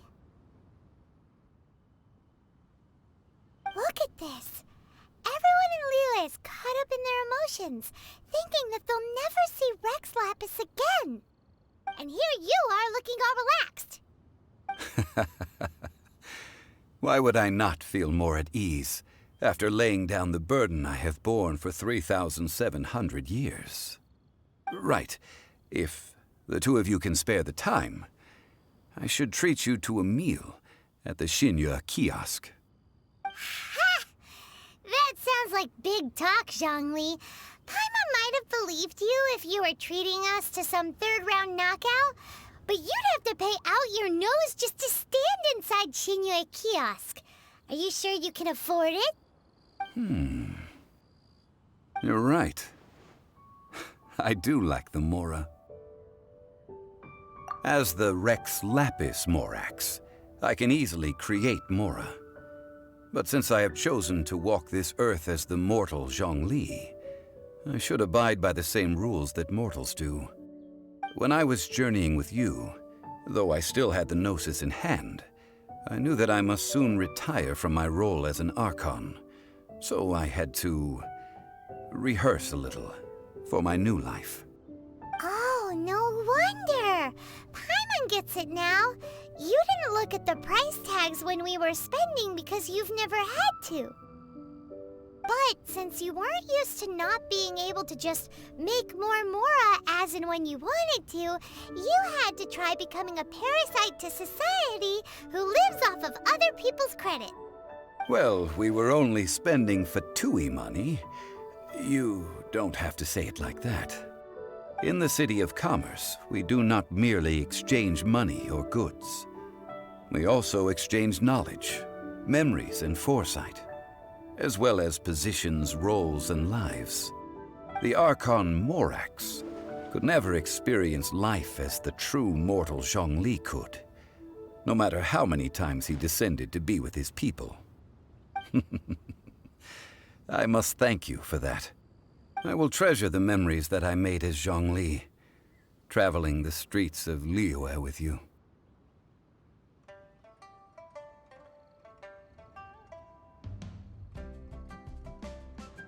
That is true.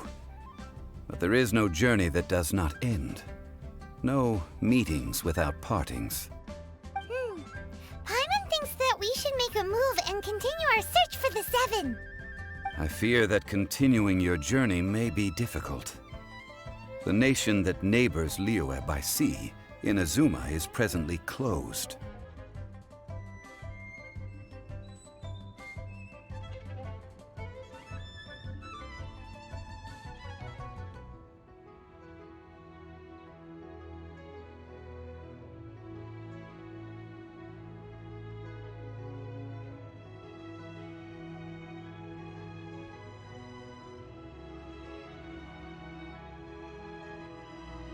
The Electro-Archon Ball.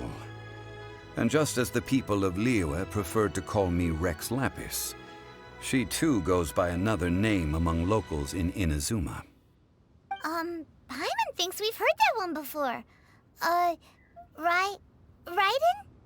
That is the case. And since Raiden is also the Shogun of Inazuma, people call her the Raiden Shogun. That said, though people at the wharf were saying that the situation in Inazuma is very tense, Paimon doesn't remember that always being the case. It wasn't that bad last year. Zhongli, since you're Rex Lapis, shouldn't you know something about what's happening there? Just how did Inazuma become a closed nation? It's because of visions. Visions? When faced with circumstances beyond their control, humans often bemoan their lack of power. But if a person shows true strength of will at a desperate and fateful moment in their life, the gods will look upon them with favor. This is what visions are. Magical foci bestowed upon those who have been acknowledged by the gods. That's how people in Teyvat see it. But starting from last year, the Raiden Shogun began promulgating the Vision Hunt Decree. Vision Hunt Decree? Yes. It was an order to seize all visions within Inazuma's borders, and to inlay them upon the hands of the statue of the omnipresent god. They want to seize visions. But why? Aren't visions blessings from the gods? I should think that in the Raiden Shogun's eyes, it is precisely because they are divine blessings that they should be under the sole dominion of divinity. Whoa, that's harsh.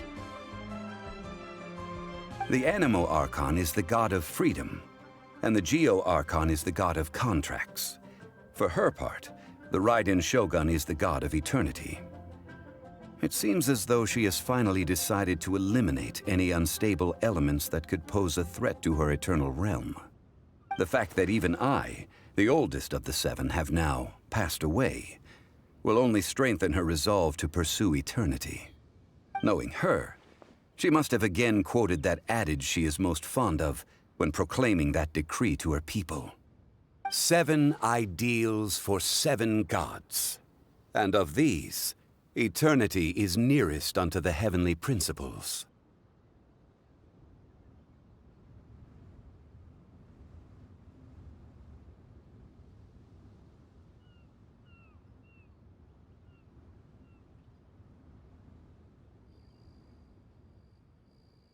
All right then. Was there anything else you wished to know? Ah, that was a good one. Failing a divine trial. How they came up with that excuse, I will never know. That said, the reason why the Qixing were so eager to resolve the incident and stop pursuing the culprit was indeed because they received news in secret that Rex Lapis was not dead. I hinted as much to the Adepti as well. How did I accomplish that, you ask? Have you ever heard of this particularly convenient Adepti art known as gifting dreams and visions? All right then. Was there anything else you wished to know? Yeah, about that. Before the Qixing made their announcement, we listened to a lot of people talking on the way. Most of them put the blame for everything on Child. These are indeed false accusations. But it remains undeniably true that Child did send people to the Jade Chamber to prevent the Adepti and the Qixing from defeating the ancient god. I've heard that Ningguang is busy milking that for all it's worth on the foreign relations front at the moment, browbeating the envoys of the Fatui. Ha! Those poor Snezhnayan diplomats. If it were not for Child's exalted position as a harbinger, I'm certain that they would have shifted all the blame to him and called for his dismissal by now. All right then. Was there anything else you wish to know? The time of the Adepti has long passed. If even the Liyue Qixing don't want to face that truth, then what future is there for Liyue? Kuching is absolutely right in saying this. Now, though I did laud Ningguang's desire for power, believing this to be a good thing, and thought as a matter of course that she must have been behind the Qixing's plan to take governing power over Liyue from the hands of the gods and Adepti, could the original person who brought up the idea of seizing power have been... All right then. Was there anything else you wish to know? That's right. Zhongli, now that you don't have your gnosis, what's going to happen to all the Mora in Teyvat? Since Morax is dead, are they all just gonna disappear? Also, isn't the Golden House the only mint in the entire continent? Will it even continue to work? The Mora present now will not vanish. But the Golden House will indeed have to cease operations for a lengthy period of time, since creating Mora requires the use of the Geo-Archon's power. This is terrible! We're all about to run out of Mora! The world is coming to an end! Yes, this is indeed a major issue from a financial standpoint. Well, I suppose we'll just leave such troublesome matters to the Liyue Qixing to debate. Then, did you at least set some private funds aside for yourself? Oh, a private fund. This does seem like a good, logical, common-sense idea. It's a shame. What's a shame? It's a shame that I didn't think of it at the time. All right then. Was there anything else? Well then, I suppose you'll have to find a way to get inside this closed nation. Have patience. I suspect that some serendipity must first come into play.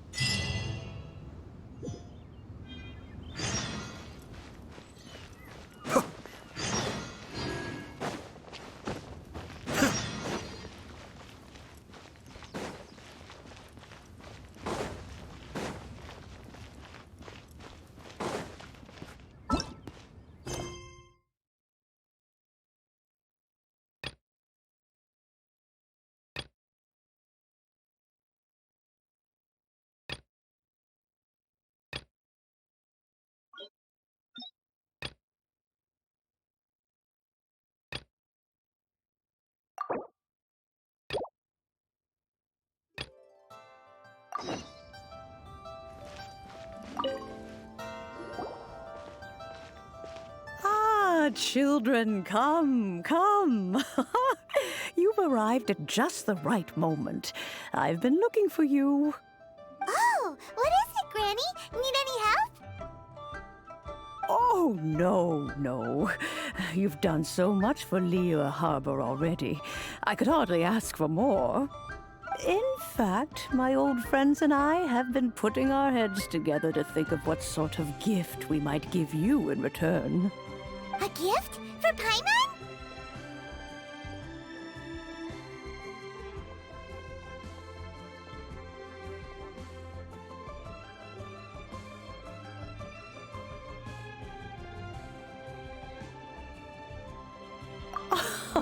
Oh, child, you are so very modest.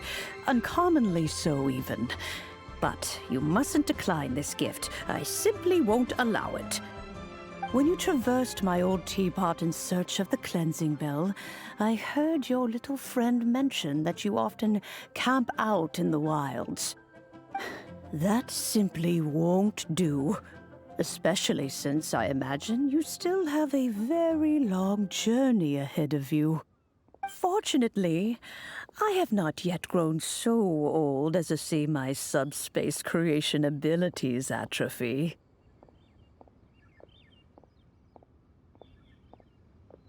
Oh, did my friends never mention that to you? Well then, it is a blessing we old folks once received from Rex Lapis, part of our illumination, if you will. I will not go into too much detail, but subspace creation is the ability to create a small, autonomous pocket world.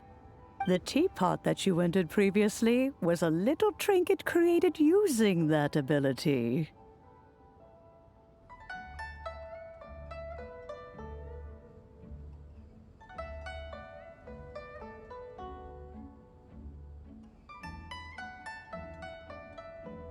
So, in the eyes of an Adeptus, creating a magic teapot world is just child's play, huh? Oh, indeed, the teapot is nothing to boast of. One such as myself must depart from this realm to create a world of one's own. Rex Lapis, on the other hand, moved mountains and seas. That is what one might call an exercise of true power. But that's enough nostalgia for now. The gift that I have prepared for you just requires a few final materials to add the finishing touch.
That's right! Finding stuff's what we're good at, after all. Oh, settle down now, children. There's no need for you to go running hither and thither. I have already found a fleet-footed youngster to prepare what I need.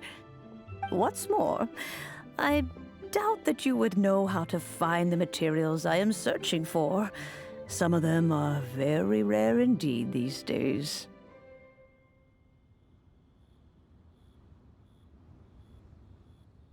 Well, for starters, I require some shimmer soil from the banks of Dihua Marsh. Back in the day, it could only be found where the glazed lilies thrived most profusely. You would have to dig downward, following the roots of the glazed lilies, and if you were lucky enough, you just might find a small patch of shimmer soil there. But almost no one has been able to find shimmer soil in this manner since Dihua Marsh came to be the way it is today.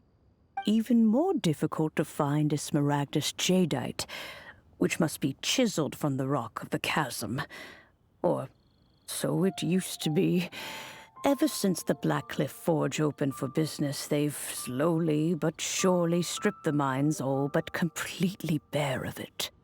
In any case, smaragdus jadeite is an Adepti treasure, and the adeptal power within is not something that most humans can withstand. Extended contact with it is, in fact, harmful to humans. Goodness knows if that child will succeed in finding these items.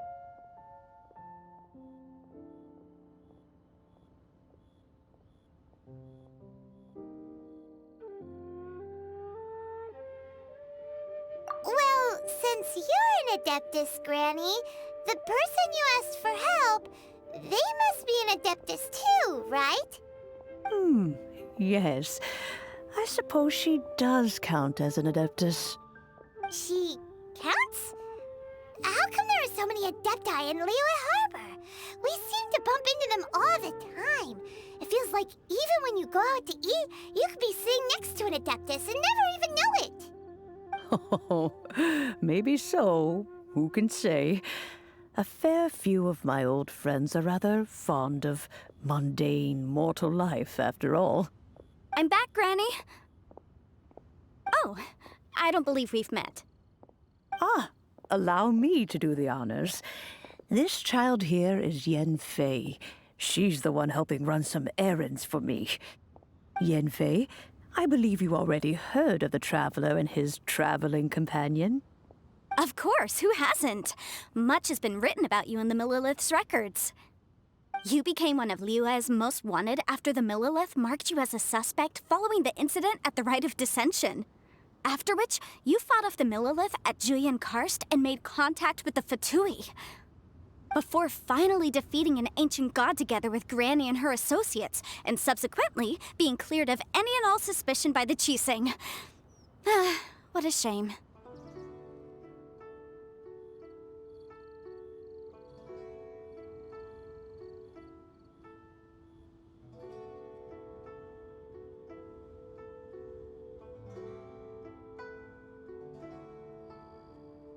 A shame that we didn't meet sooner. If we had, well, I can't say that I would have been able to clear you of suspicion immediately, but it certainly would have been less, embarrassing for you. Allow me to introduce myself once more. I'm Yanfei, a legal advisor. Got a legal problem? You can come right to me. Oh, yes, here's my business card. You'll find it has my contact details and office address. Keep it handy. If you have an urgent issue, just leave me a note at this address. Oh, and I almost forgot to mention, I offer a very generous discount for first-time customers. All right, Yanfei, all right. Let's get to the business at hand. I do not think these two are in any dire need of legal assistance at the moment. You'll have to excuse Yanfei. She's always been like this, ever the talkative one when it comes to her own affairs.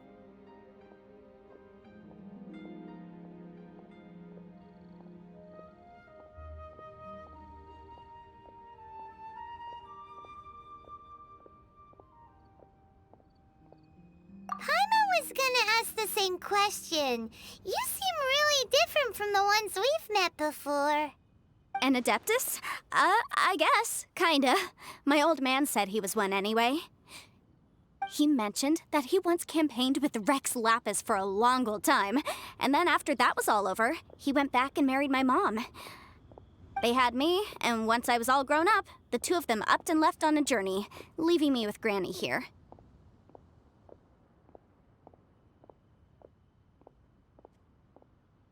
Well, that's a bit casual for an Adeptus.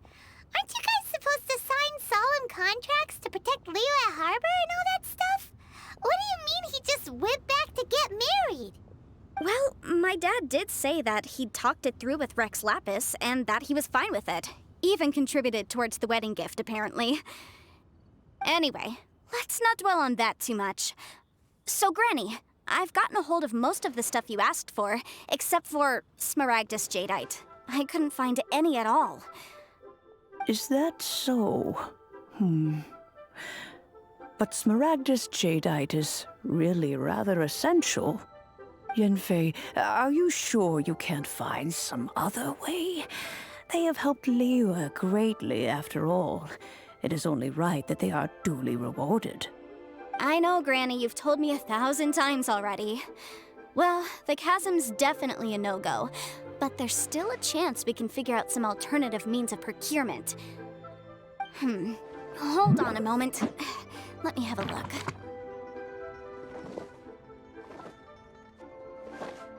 Whoa, that's a really thick book. What kind of things do you write in there? Commercial consultancy. Or Snezhnaya. Ah, found him. Krustle. a Snezhnayan merchant who once came to me with some legal queries on certain articles in the legal codices. If my memory serves, all of them had to do with rare ores. He mentioned that he was considering acquiring some Smaragdus jadeite to make hairpins, and wanted to know if there were any legal ramifications that he should be aware of. Said he was planning to sell them in Snezhnaya. So, I guess I'll go look for him. With any luck, he'll have gotten his hands on some Smaragdus jadeite, or might have an idea of where we can find some. Oh, you want to join me? I suppose that's no problem, but it's best if you just stand by and watch. If you try to get involved, you'll only risk placing yourself in legal jeopardy. Wow, an Adeptus imploring us to avoid incurring legal liability. Well, that's a first for sure. Best we be a little more careful than usual while we're with her.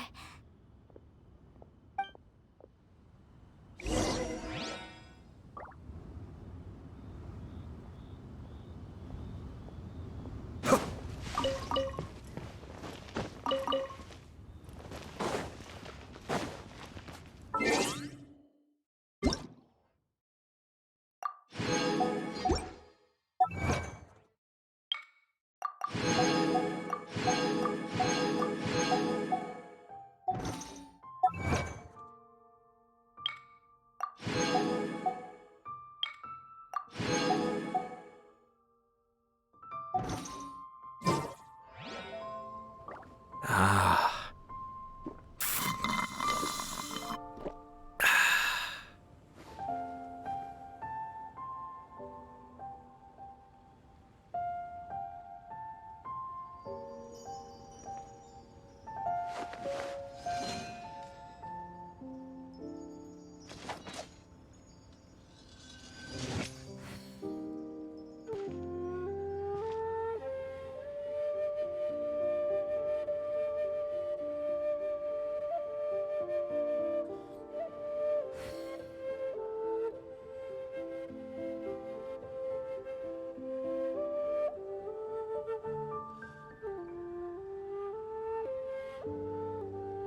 I'm sure I've forgotten something.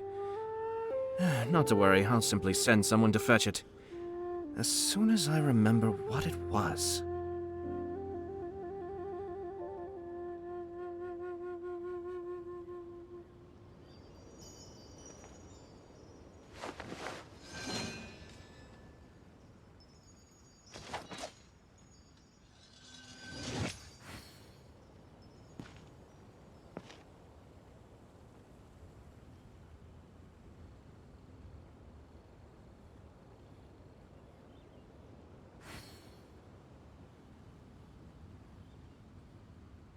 Everything's in place and they've taken the bait. Yes. Now to start reeling them in.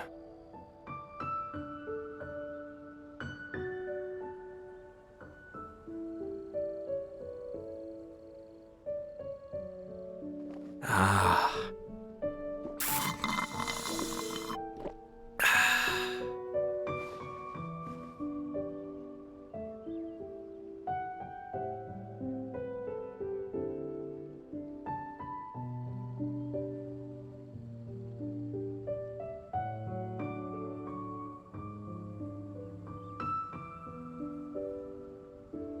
I'm sure I've forgotten something. Not to worry, I'll simply send someone to fetch it. As soon as I remember what it was.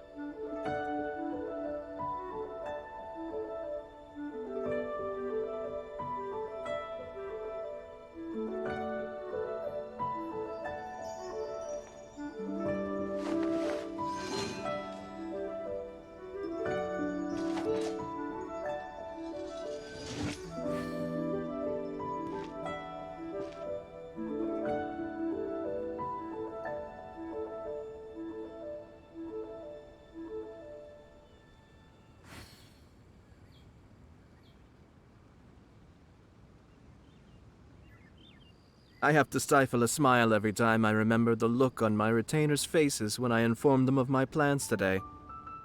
Panic-stricken, but unable to muster the courage to say anything in opposition. Yes, this was a fine idea.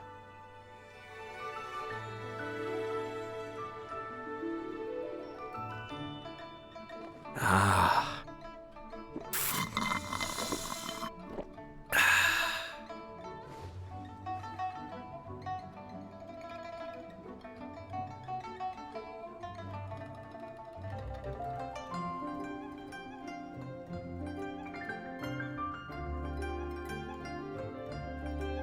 I'm sure I've forgotten something.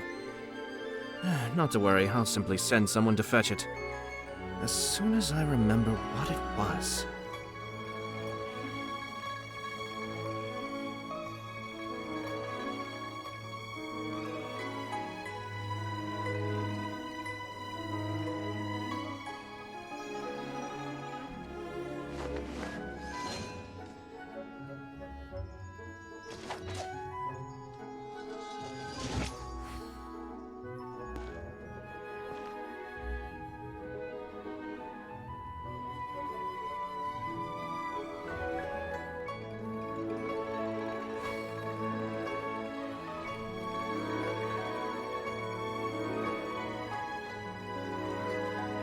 Ah.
Everything's in place and they've taken the bait.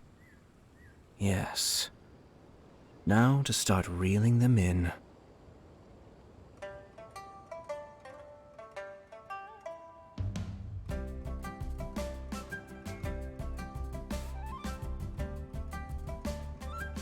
Ah.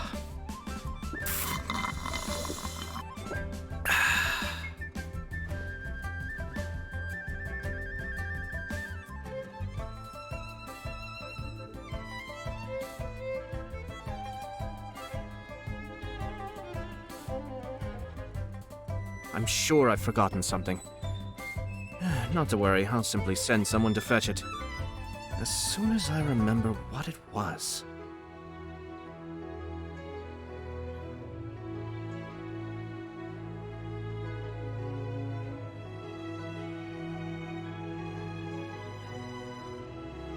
Ah.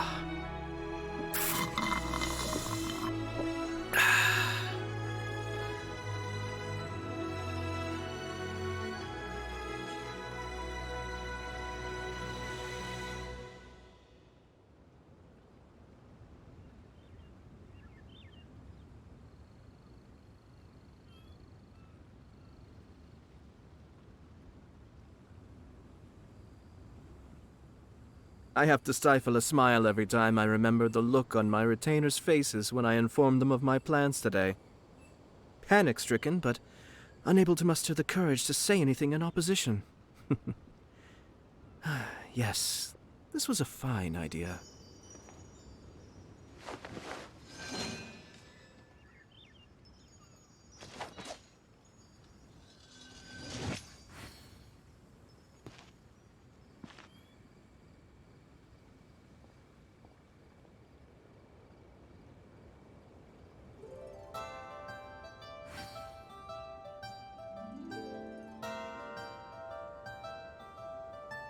Ah.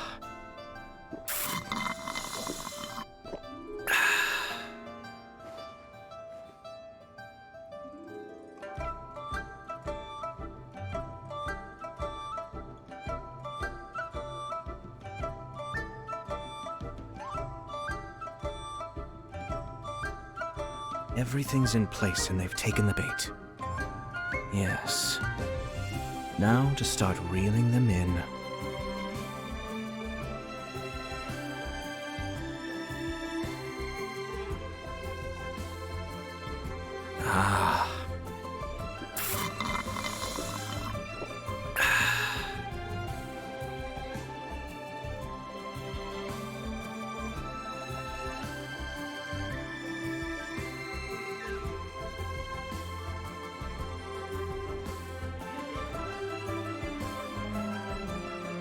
I'm sure I've forgotten something. Not to worry, I'll simply send someone to fetch it. As soon as I remember what it was.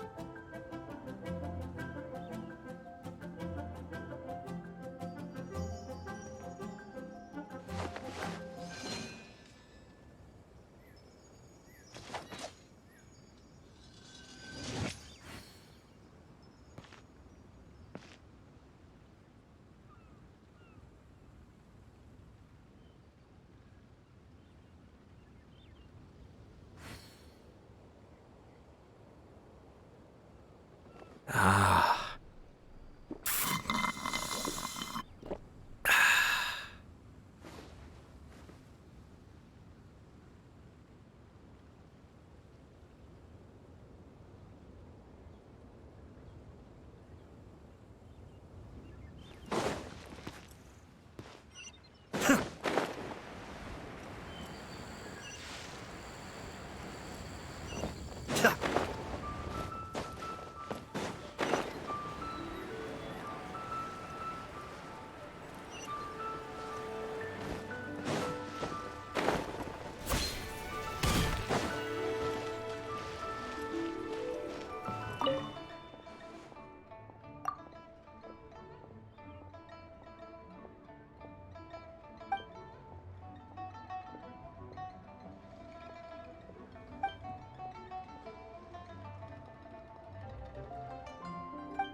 Hello, Mr. Crossell.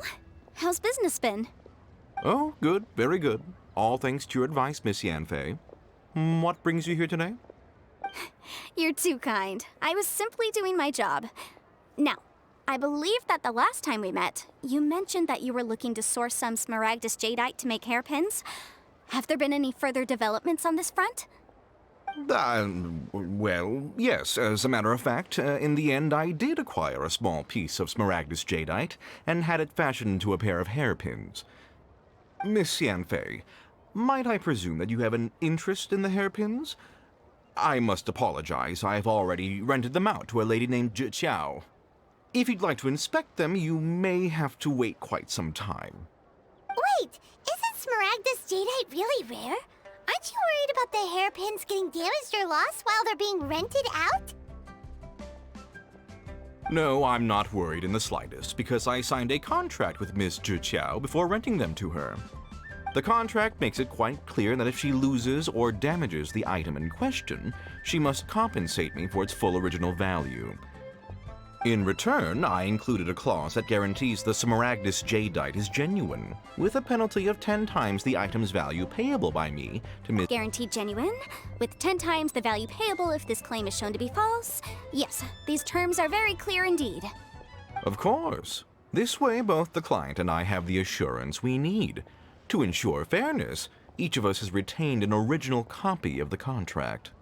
In that case, might you know where Miss Zhi Qiao lives? We'd like to pay her a visit and have a look at the hairpins. Oh, of course. She wrote her address down when we signed our contract. Here, I'll mark it on your map for you.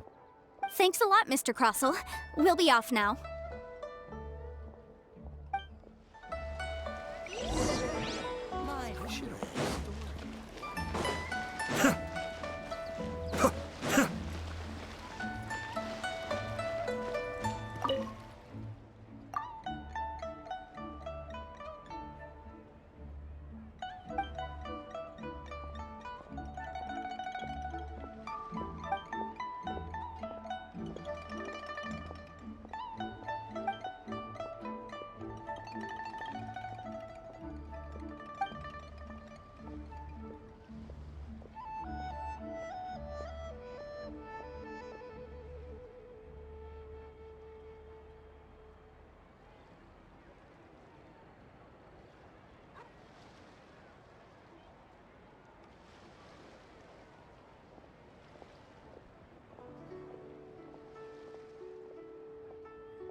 I can't wait to see what the door will do.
So, are you buying or not?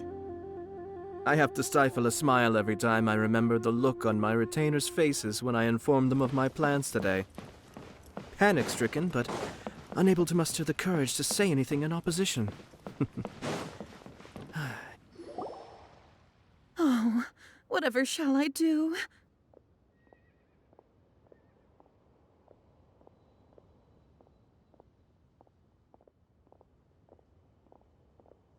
Yes, that's me. Is there something I can help you with? How do you do, Monsieur Chow? We understand from Mr. Crossell that you recently rented a pair of hairpins from him. My associates and I are very interested in them. Would you mind letting us take a look at them? The hairpins? I can't lend them to you right now. I've lost them. I don't know how it could have happened. I always kept them right by my side, and I hadn't even worn them yet. I spent so much money on them. If I have to pay their original value... My family is in the ore business too, but business has been suffering ever since the chasm was sealed off. We now have a backlog of paid-up orders just sitting around, so we've been having to purchase some stock from other ore merchants to complete them. A big banquet is coming up in a few days, and several ore merchants I know of will be there. I need this opportunity to mingle and discuss prices. That's what the hairpins were for, to keep up appearances. I can't have them looking down on me. But now that I've lost the hairpins, what will I do? Why does Paimon have a sudden strong sense of déjà vu?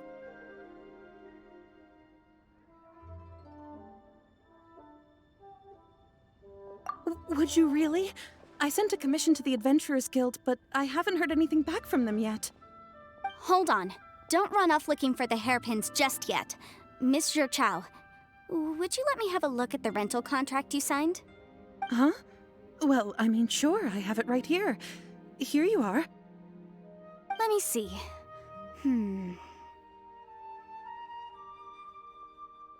That's right! Yanfei said she's a legal advisor, didn't she? Maybe she can help Juqiao somehow. True. Though surely there must be a win-win solution. Right. I finished reading the contract. The terms are very clear, and they do indeed stipulate that you must pay Mr. Crossell the original value of the hairpins as compensation for the loss. Furthermore, the contract also expressly states that the amount of compensation must take current market prices into account. And given the rarity of Smaragdus Jadeite, I fear that the final amount of compensation may end up being significantly higher as a result. Even higher? Oh, no. Uh-oh. Juqiao looks like she's about to faint. However, all of this is assuming that it is indeed genuine Smaragdus Jadeite that was inlaid into the hairpins. Did you really have to pause before saying that part?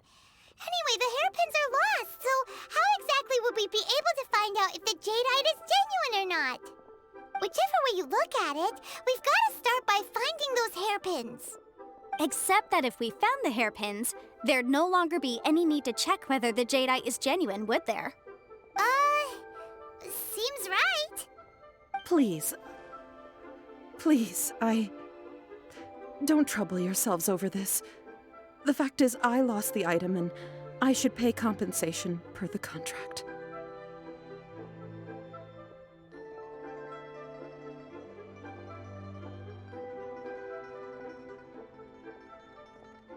However much it is, I will have to pay it. My family are merchants, after all. It's vital that we keep our word and respect our contracts. Now that it's come to this, I really shouldn't keep Crossel in the dark any longer. I'll go and inform him of the issue, and then negotiate the amount of compensation. Yes, legally speaking, it seems this is the most sensible course of action. But before that, I have some questions about the hairpins. So hold on a moment, Mr. Chow. When you first touched the hairpins, what did you feel? What did I feel? Well, I remember that the gemstones set into the pins were perfectly smooth to the touch, like the finest quality jade. My family has seen much jade pass through its hands in the past, so I am quite certain of my judgment in this matter. Smooth to the touch, finest quality jade.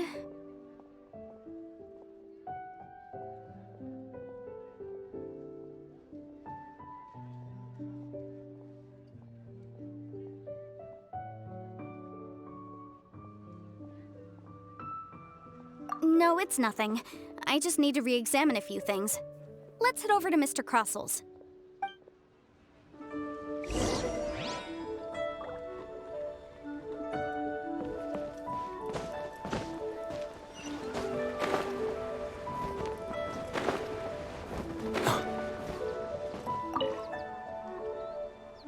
Ah, Miss Yanfei, you've returned. With Miss Jiqiao in tow, too, I see. How are the hairpins? I trust you're quite satisfied with them? About that.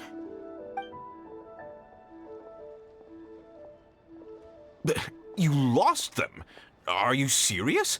Do you have any idea how expensive they were? I'm sorry. Truly I am. I'll pay the compensation as per our contract. Every last mora. Mora? Do you have any idea what I had to go through to get my hands on that Smaragdus jadeite? I just don't... Forget it. Talking won't bring them back. Since Miss Yanfei is here, I suppose we can just have her estimate the amount that needs to be paid. No problem. But before I can give an official estimate, I'll need to do a little market research. Ah, yes, and if I may just confirm again, it was in fact genuine Smaragdus jadeite inlaid into the hairpins, correct? Of course! Genuine article guaranteed, or I pay back 10 times the value. All right, understood. I'll conduct some market research, and once I'm back, I'll provide an official assessment of the sum owed by Mr. Chow in compensation. Please wait here, Mr. Crossel. Thank you very much. How could she lose my hairpins? She'd better pay every last mora that they're worth.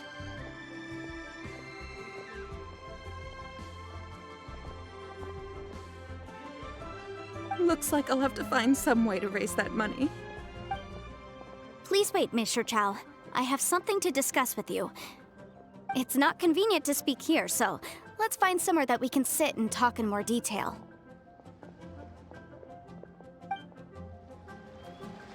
I should open a store here.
But you didn't let You me have finish. Sure, I've 2 forgotten seconds something. to tell me what you need. Not to worry, I'll simply send someone to fetch it. As soon...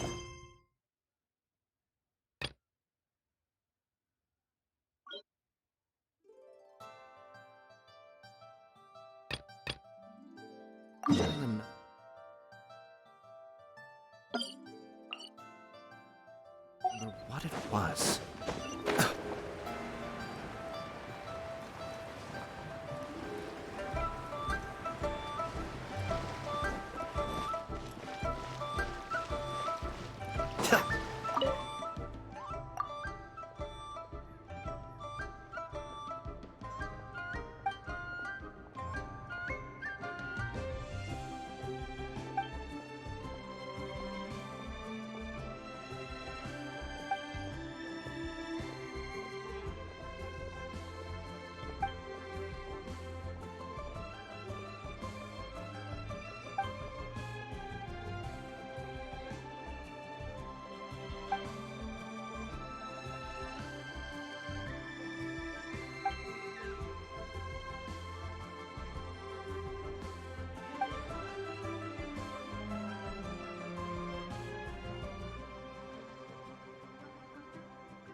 Miss Yunfei, what is this about?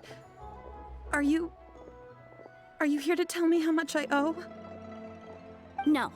What I wanted to talk about is, there is a chance that the Orin laid on those hairpins may not be Smaragdus Jadeite after all. What do you mean? Are you implying that you already sneaked off and found them? Obviously not. I'm no adventurer, let alone a member of the guild. I don't run thankless, time-consuming errands for a living. Let's just say I made some deductions. I don't know if Granny told you this, but Smaragdus Jadeite is found deep underground and contains very concentrated elemental energy.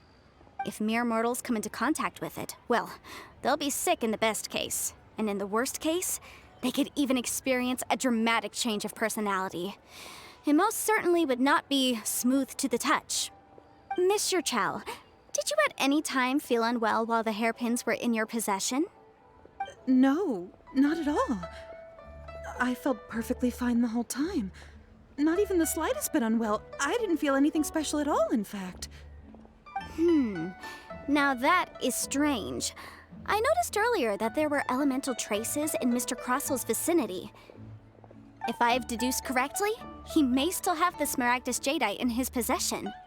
If that's the case, we should go confront him right now and expose his dirty scam right to his face!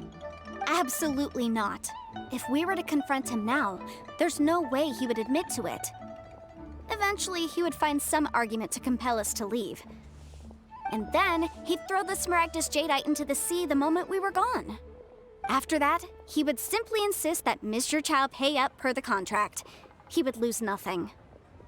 Meanwhile, we would have to look under every stone in Liyue, hoping and praying that the hairpins do actually still exist somewhere in this world. So vivid that Paimon thinks it might be experience talking.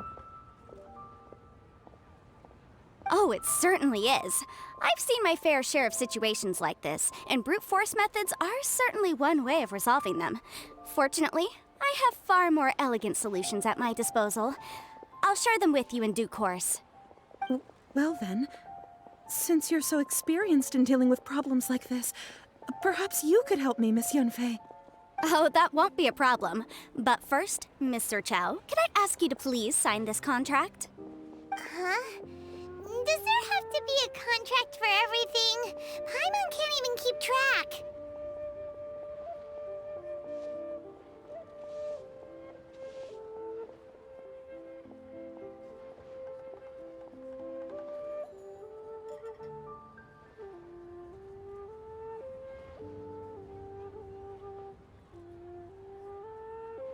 It feels like Yanfei is even more concerned with them than a certain someone else we know.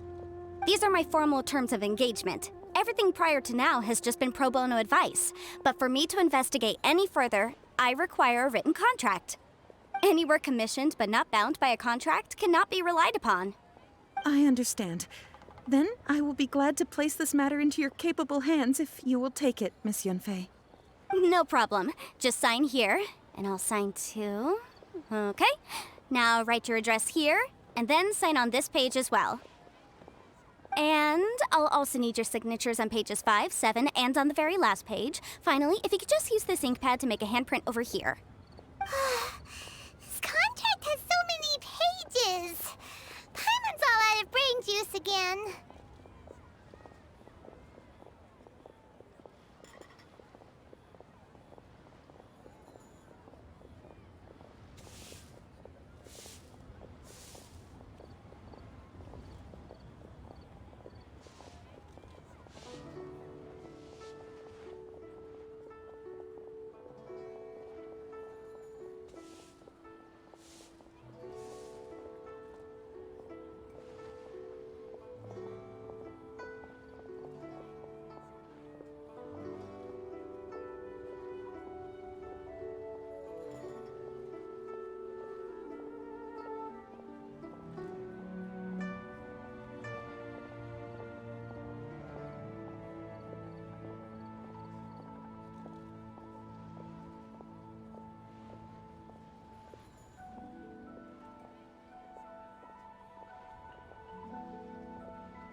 All right, that should do it. My fees are the same as always, and they're written in the contract.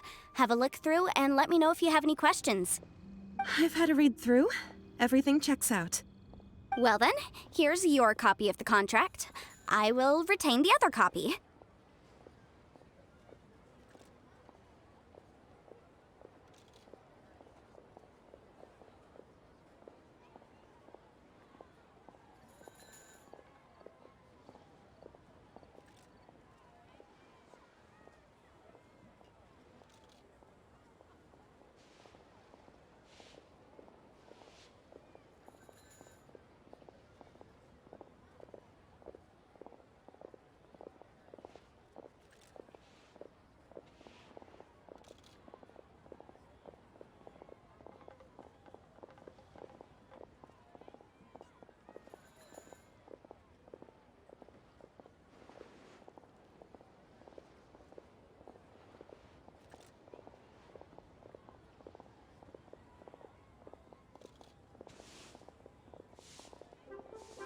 Not for now, no.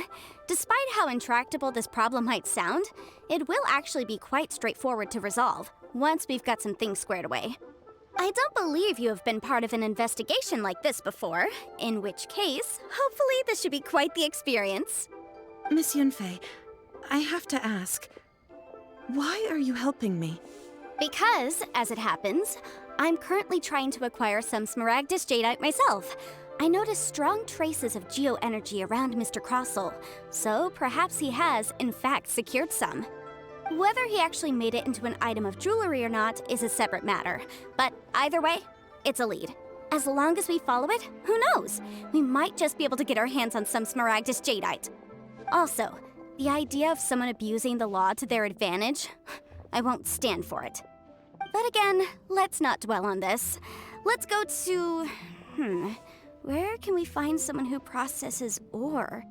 Ha! I've got it! Let's pay a visit to Chateau, the boss of the Jade Mystery. He's a professional when it comes to working with stone and ore. If Mr. Crossel had his ore worked on at all, Chateau would undoubtedly have been his first choice.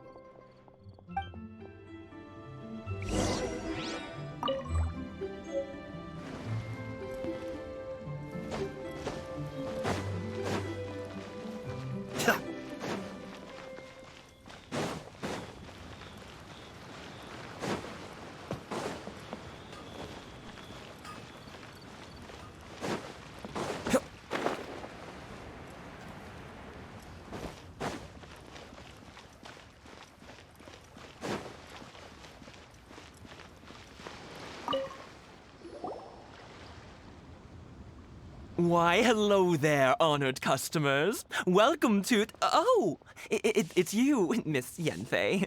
Is something the matter? Surely not more spurious claims that my jade betting is rigged and no one can ever win? Oh, I swear on all that is sacred. No, nothing of the sort.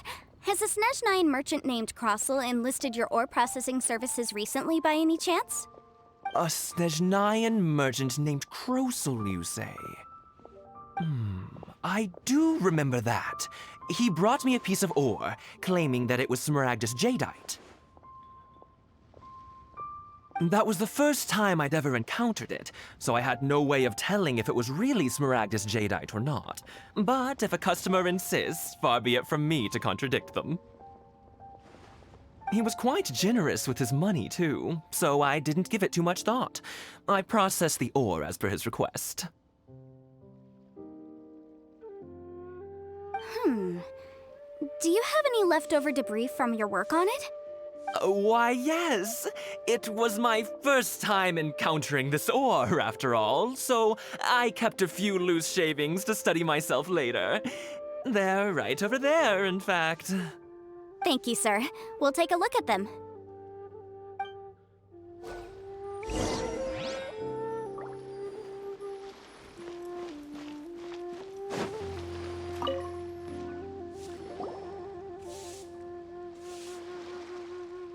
Huh?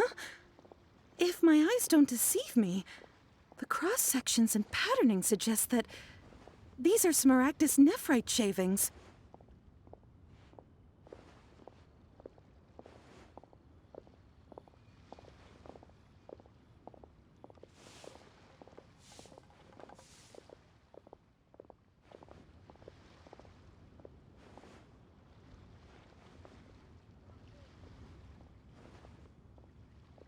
Yes.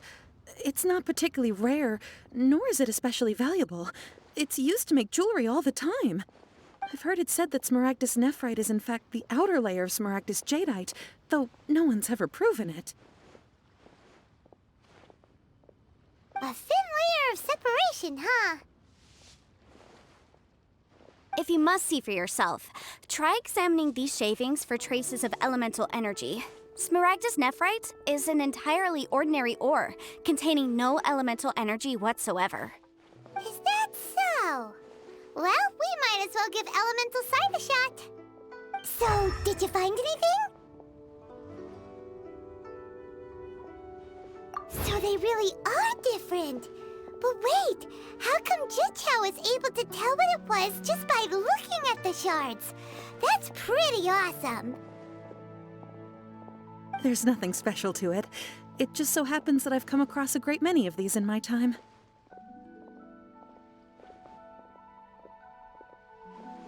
These two stones actually look very similar. Someone without a deep understanding of them would find it very difficult to tell them apart. There may be only a subtle difference for the casual viewer, but that translates to an astronomical difference in terms of the market price. And, I'm sure, a significant difference in the cost of having them carved into shape. All right, let's focus up. We're going off on a tangent. But, never mind, Shirto.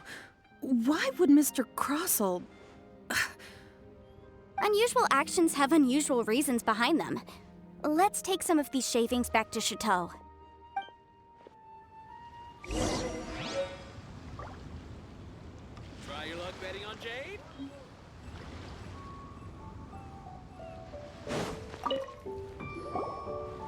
Miss Yanfei?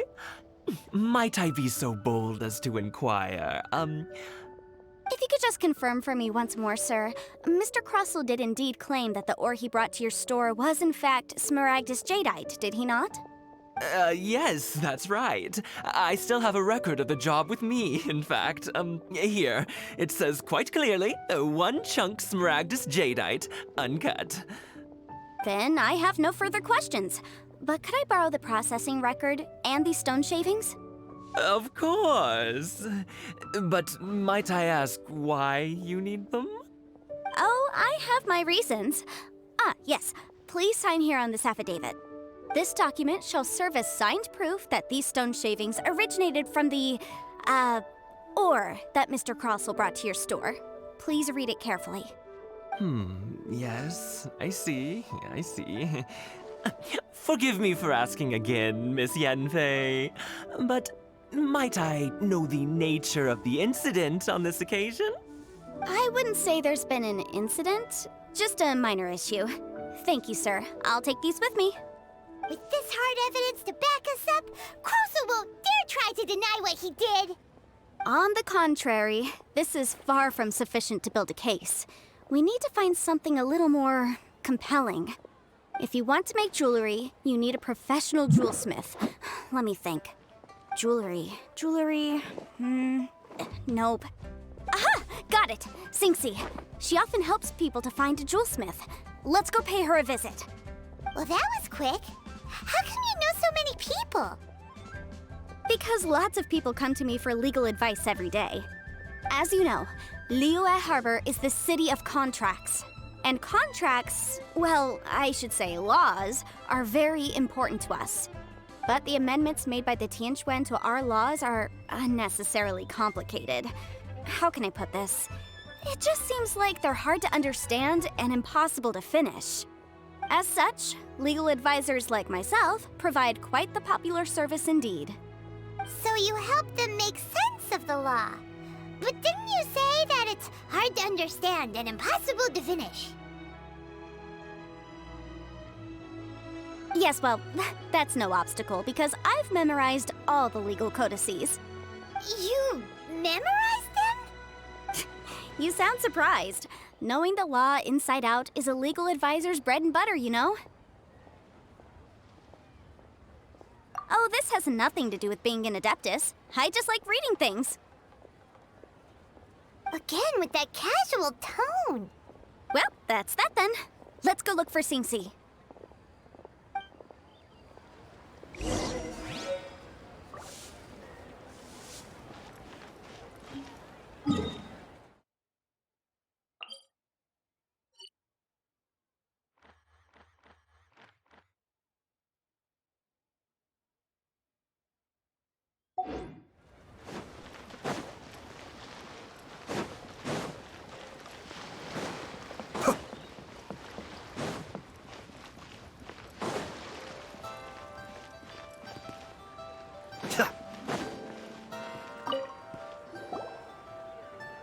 Yanfei, it's you. Has something happened? Did the client from last time, Have no further trouble from then on? Yes, of course. I'm just here to ask you a few questions. Has a merchant by the name of Crossel asked you to put him in contact with a jewelsmith recently? Crossel? Yes, I remember him. He's a merchant from Snezhnaya, no? Yes, he came to me with a chunk of something he called Smaragdus Jadeite. The design of the hairpins that he gave me was quite intricate, so it took me some work to find someone who was up to the job. Eventually, I found an older jewelsmith who made them exactly according to his specifications. This order was on hold for a very long time, and only completed quite recently, which is why I remember it so well. Doesn't seem like there's any evidence to be found here. Miss Inksy, I'd like for you to confirm for me once more. When Mr. Crossel commissioned you to find him a jewelsmith, did he or did he not assert that the material he presented to you that day was called Smaragdus Jadeite? Yes, I'm sure of it. The hairpins were made using many expensive materials, and the asking price was quite high, so we had to put this transaction on record with the Ministry of Civil Affairs. Mr. Crossel wasn't very familiar with the necessary procedures, so I filed it on his behalf. I also kept a copy for my own records. See for yourself, the item is called Smaragdus Jadeite Twin Phoenix Pins. The inlaid gemstone is recorded as Smaragdus Jadeite. The document even has the official seal of the ministry on it. Thank you, Sinksy. Now, could you let me borrow this document? Sure, it isn't serving much purpose here anyway. I take it then that there's been some more trouble? Nothing you need to worry about, just a minor issue. I'll return your document as soon as I'm done with it. Thanks again. Why is everyone's first reaction always to assume someone or something is in trouble?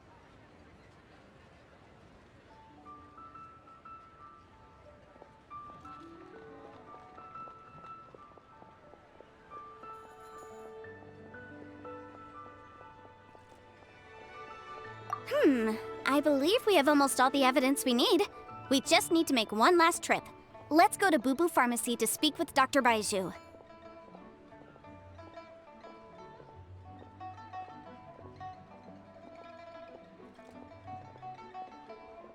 The weirdo with the snake around his neck?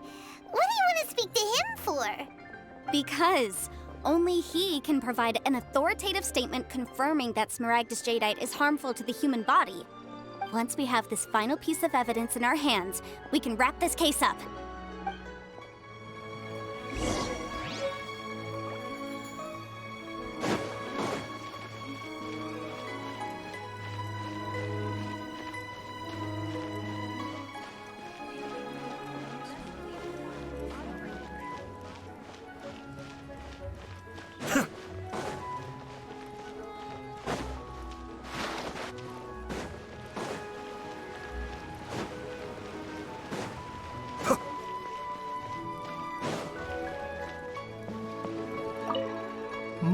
My, to what do I owe the pleasure? Though I'm afraid that if you're looking for our little Chi-Chi, she's out gathering herbs. And if it isn't Miss Yanfei as well, now that's an even rarer honor. What business brings you here, might I inquire? Some charlatans peddling ineffectual medicines again, no doubt? No. I'm here this time to ask if you're familiar with Smaragdus Jadeite. Smaragdus Jadeite? Why, yes, there is some information about it included in the 6th commentary on the 7 Mountain Treatises.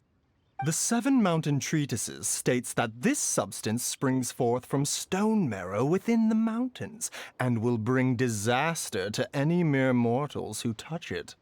It is abundant in elemental energy, so if someone without a vision is in contact with it for a prolonged period, best case scenario, they fall ill. Worst case scenario, they'll suffer great changes in personality, and their illness will only ever get worse.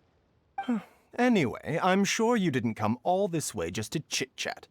Knowing you, Yanfei, and given the specific nature of your question, I suppose that you're about to ask me to write an official affidavit attesting to the pharmaceutical peculiarities of Smaragdus Jadeite? That is indeed the case. If you would be so kind, Dr. Baizhu. No trouble at all. It's just a single document. Won't take me a moment. I would mention, though, that you are not the only one who's developed a curiosity for Smaragdus jadeite recently. A Snezhnayan merchant came to ask me about it not long ago.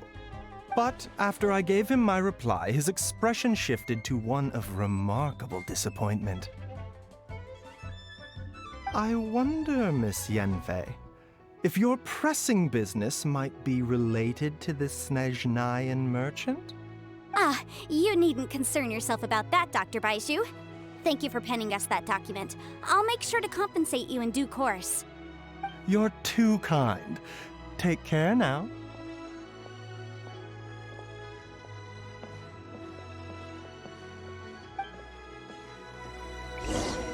That Baizhu guy is as weird as ever. Is it just Paimon, or does it feel like he was fishing for something back there? Dr. Baiju's always been like that. Well, we have the evidence we need. Let's go find Mr. Crossell.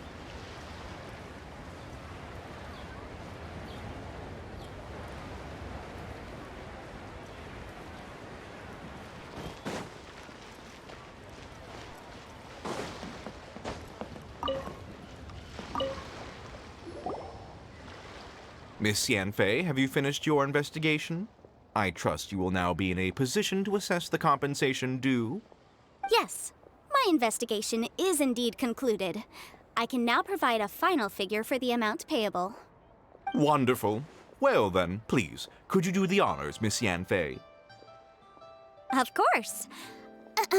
According to the stipulations of the contract, Mr. Crossell, you must pay Mr. Chow 10 times the original transaction price in Mora. Sure. Wait, what? Me pay her? Surely there's been some kind of mistake, Miss Yanfei. Not at all.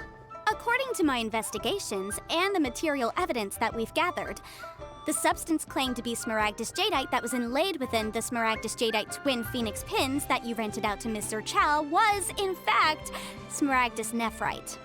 Now, the contract states very clearly that 10 times the price shall be paid should the article not be genuine. Accordingly, you are liable for this sum, which is payable to Mr. Chow in Mora. Material evidence? What material evidence? Why, Miss Yanfei, you cannot frame me like this.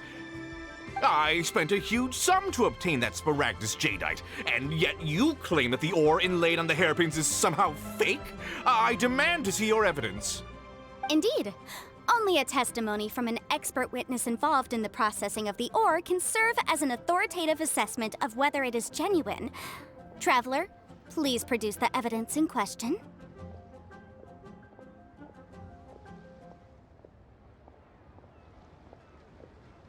This is a processing record from the Jade Mystery, along with stone samples and an affidavit signed by the business owner, Chateau. Seriously? Even the boss there couldn't differentiate between Smaragdus jadeite and Smaragdus nephrite. How does this prove anything? In any case, Smaragdus nephrite is the outer layer of Smaragdus jadeite. So I had him cut away the nephrite, he returned the valuable jadeite core to me, and some nephrite samples remain in the store. What am I missing exactly? That's an unsubstantiated belief. Well, your claim that my ore is fake is just as unsubstantiated. And we are here to talk about evidence, aren't we? Ugh. Looks like our first piece of evidence didn't convince him at all. Seems like he came prepared. What should we do next?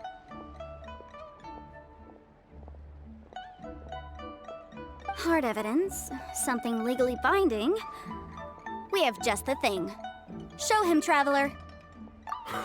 This document proves that my hairpins are the real deal, doesn't it? This is the Ministry's seal, after all. It shows that the ore inlaid on the pins is indeed Smaragdus jadeite. Our second piece of evidence didn't work either. And this guy's getting more belligerent by the second. You know, you could be right. Perhaps the hairpins are the real deal after all. Of course I'm right. All the evidence shown supports my story.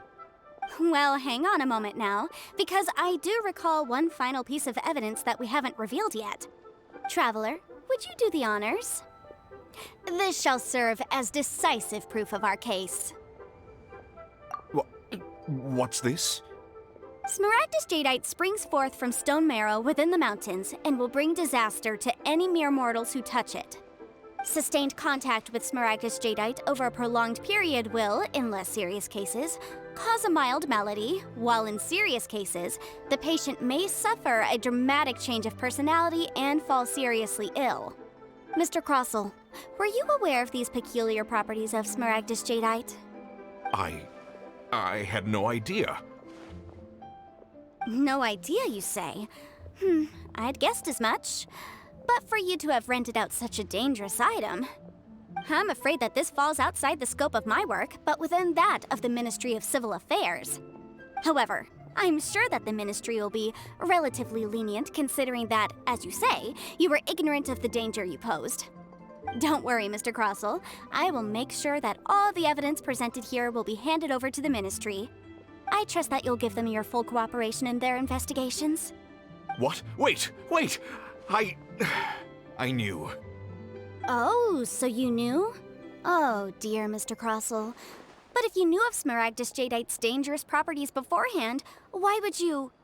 Huh? No, The hairpins aren't actually inlaid with genuine Smaragdus jadeite? Is that what you were about to say? You do understand, Mr. Crossell, that this means that you will have to pay Ms. Sir Chow 10 times the original price in Mora? Mr. Crossell, your answer, please. My client and I are waiting. Yep, he's seriously intimidating right now. It's like she's a different person.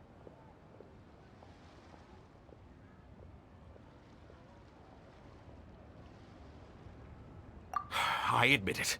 I confess. The ore I had inlaid on those hairpins was Smaragdus nephrite.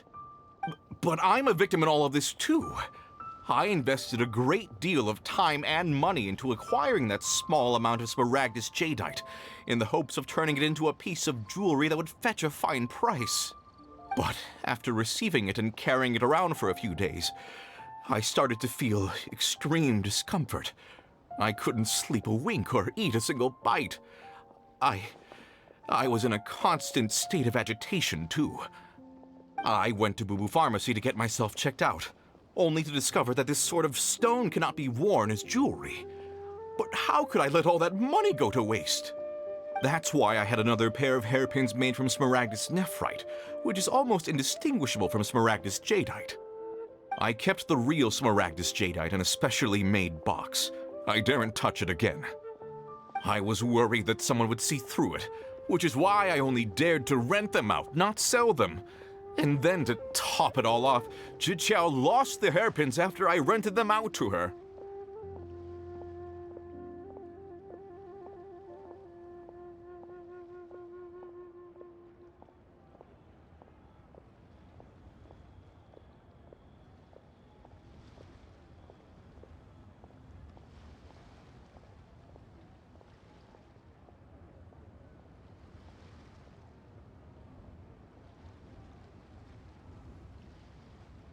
Exactly! If they weren't the real deal, why'd you make her pay so much? I didn't want to either, but when I purchased that Smaragdus jadeite, some of my business partners found out. I knew they'd be watching closely to see how much I could make off it. If word got out that I sold a pair of fake hairpins, then my days in this line of business would be over. All right, let's cut the appeals phase right there.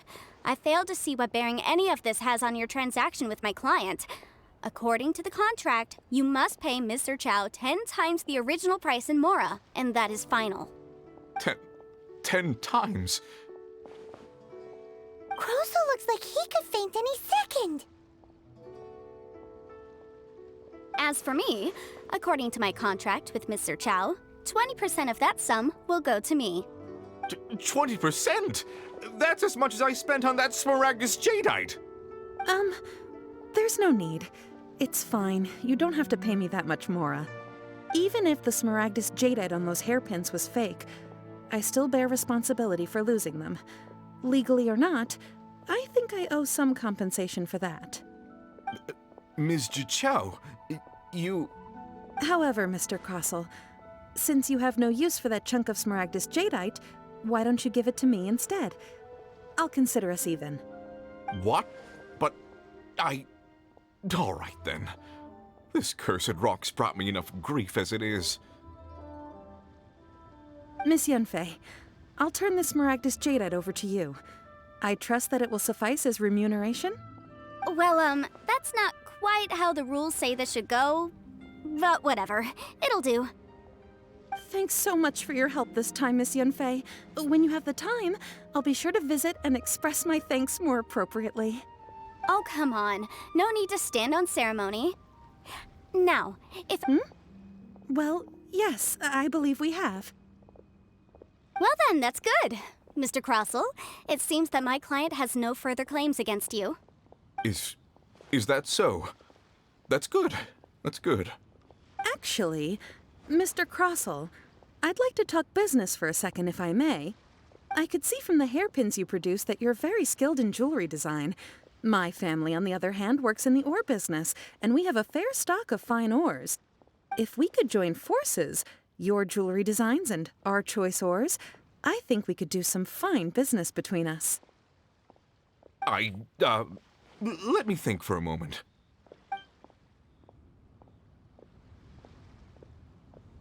Well, that's that. And we've got the Smaragdus jadeite that Granny wants too. All's well that ends well, eh?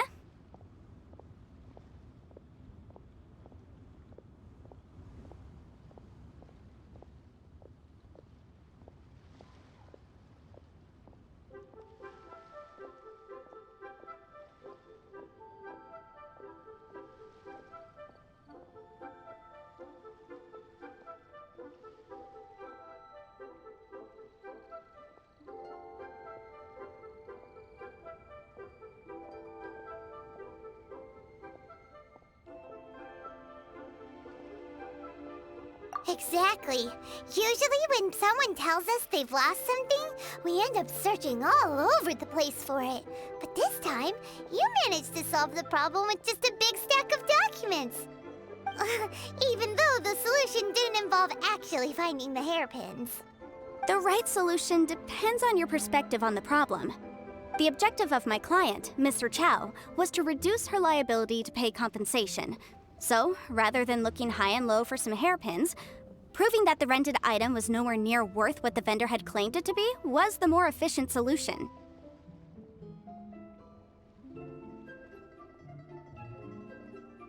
An Adeptus. Speaking of, you took part in that battle, didn't you? In which case, you would have heard what Granny said. Liyue Harbor is now a city ruled by humans. The title of Adeptus means precious little to me compared to my job as a legal advisor. In any case, don't you think that the Liyue Harbor of today needs legal consultancy far more than it needs adeptal powers? Paimon can think of someone who would definitely disagree with your reasoning.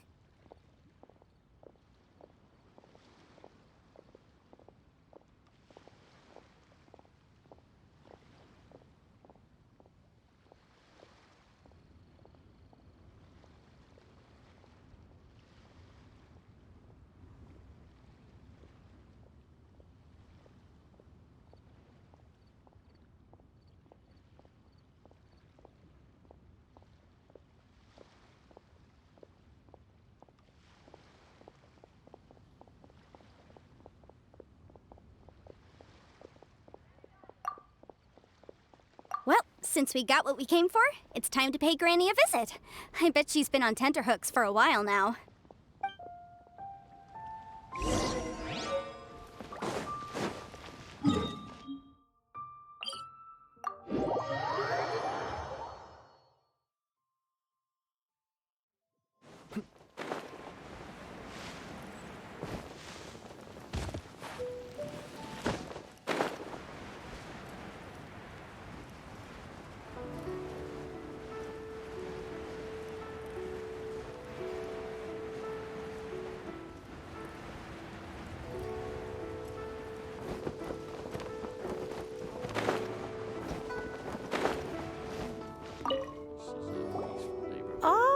You've returned.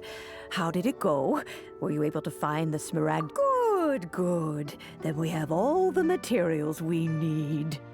Well, if we're all set, Granny, I'll get going now. Got a ton of clients waiting for me back at the office. Oh, you. All right then. Go see to your business. Granny should be able to handle the rest. I'm off then. Bye! Oh yes, Traveler. Make sure you don't lose the business card I gave you. I've been looking into the laws of other nations as well. If you should ever bump into any trouble with the law, come find me directly. Regulars get discounts too. Come now, child. Are you leaving or are you not? If you have no wish to leave, perhaps you'd like to help me clean my teapot, hmm? I'm leaving! I'm leaving! That child. Goodness knows where she learned to be so rambunctious. Her father was hardly so riotous or fond of talking nonsense back in the day when he stood beside Rex Lapis. Ah, indeed she is. Liyue has changed, and the Adepti must also learn to change. Yanfei might be overly garrulous, but she is also the most intimately acquainted with the city among us all. Ah, Liyue is not the same place I once knew.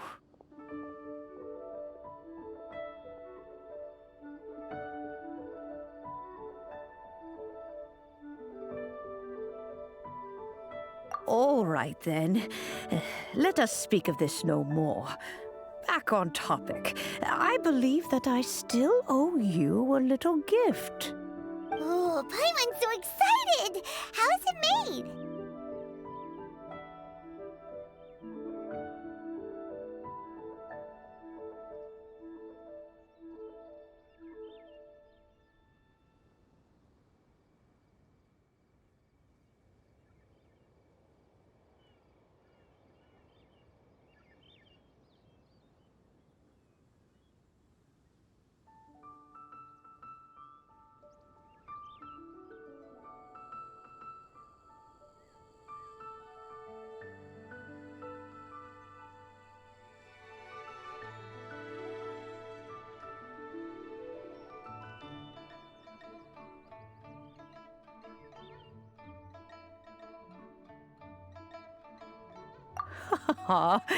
It is but a single teapot. It shan't take long at all. Just wait here for a moment.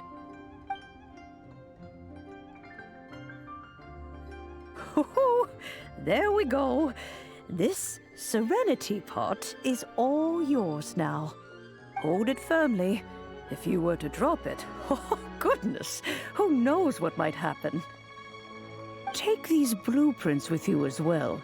You'll need them if you wish to make your teapot a little more lively inside.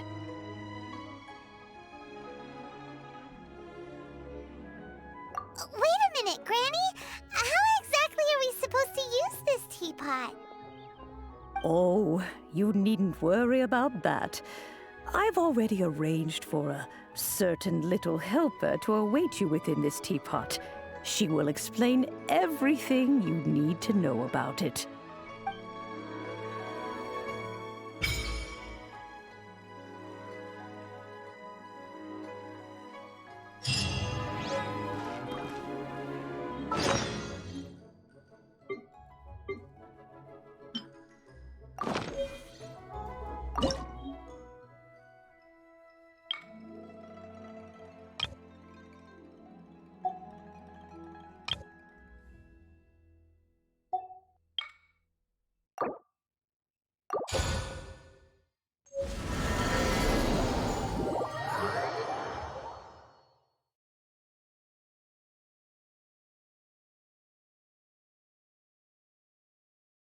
Wow!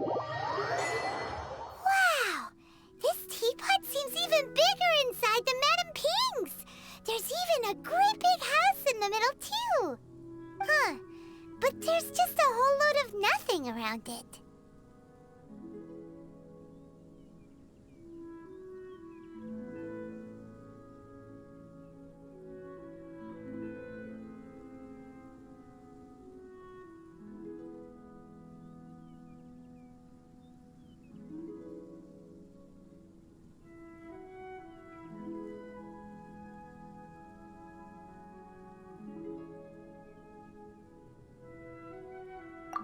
can't do that! Well, you're the one with the sword anyway, you do it! Still, why is it so Oh, wait a second, what is that?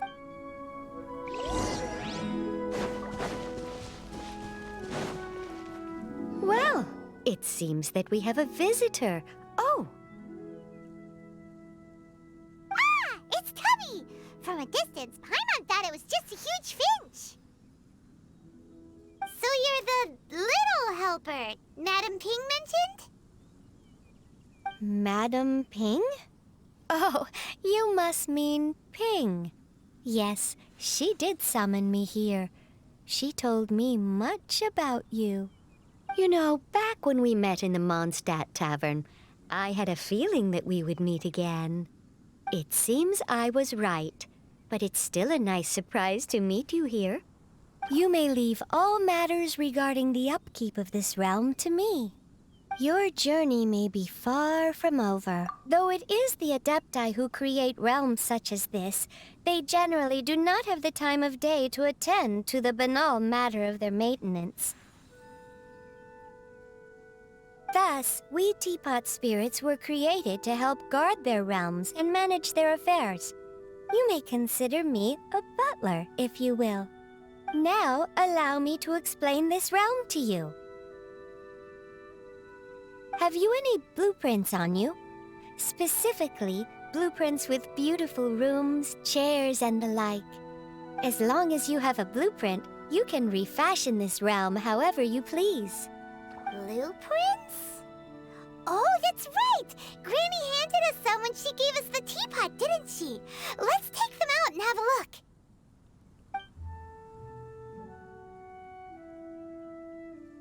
Yes, these are the blueprints I'm talking about. Go on, open them up. Just commit the image of the objects to memory and prepare the necessary materials. Then simply release the thought from your mind and the object in the blueprint shall appear within this teapot. Wow! Is that all it takes? Then we could build a whole city inside, couldn't we? I doubt it. A golden-eyed Adeptus explained this to me at some point in the past. He said that even though subspace creation is a product of adeptal power, even that has its limits. This world is not a true one, after all. It provides merely a moment of brief respite from the mortal realm, not a means of escaping it entirely. A golden-eyed Adeptus? Paimon wonders who could that be? I hardly remember myself. What's more, I have never seen that Adeptus again since. Well, let's not dwell on that. Have a look around. Best you get accustomed to this realm. If there's anything you would like to ask, just look for me.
not used to.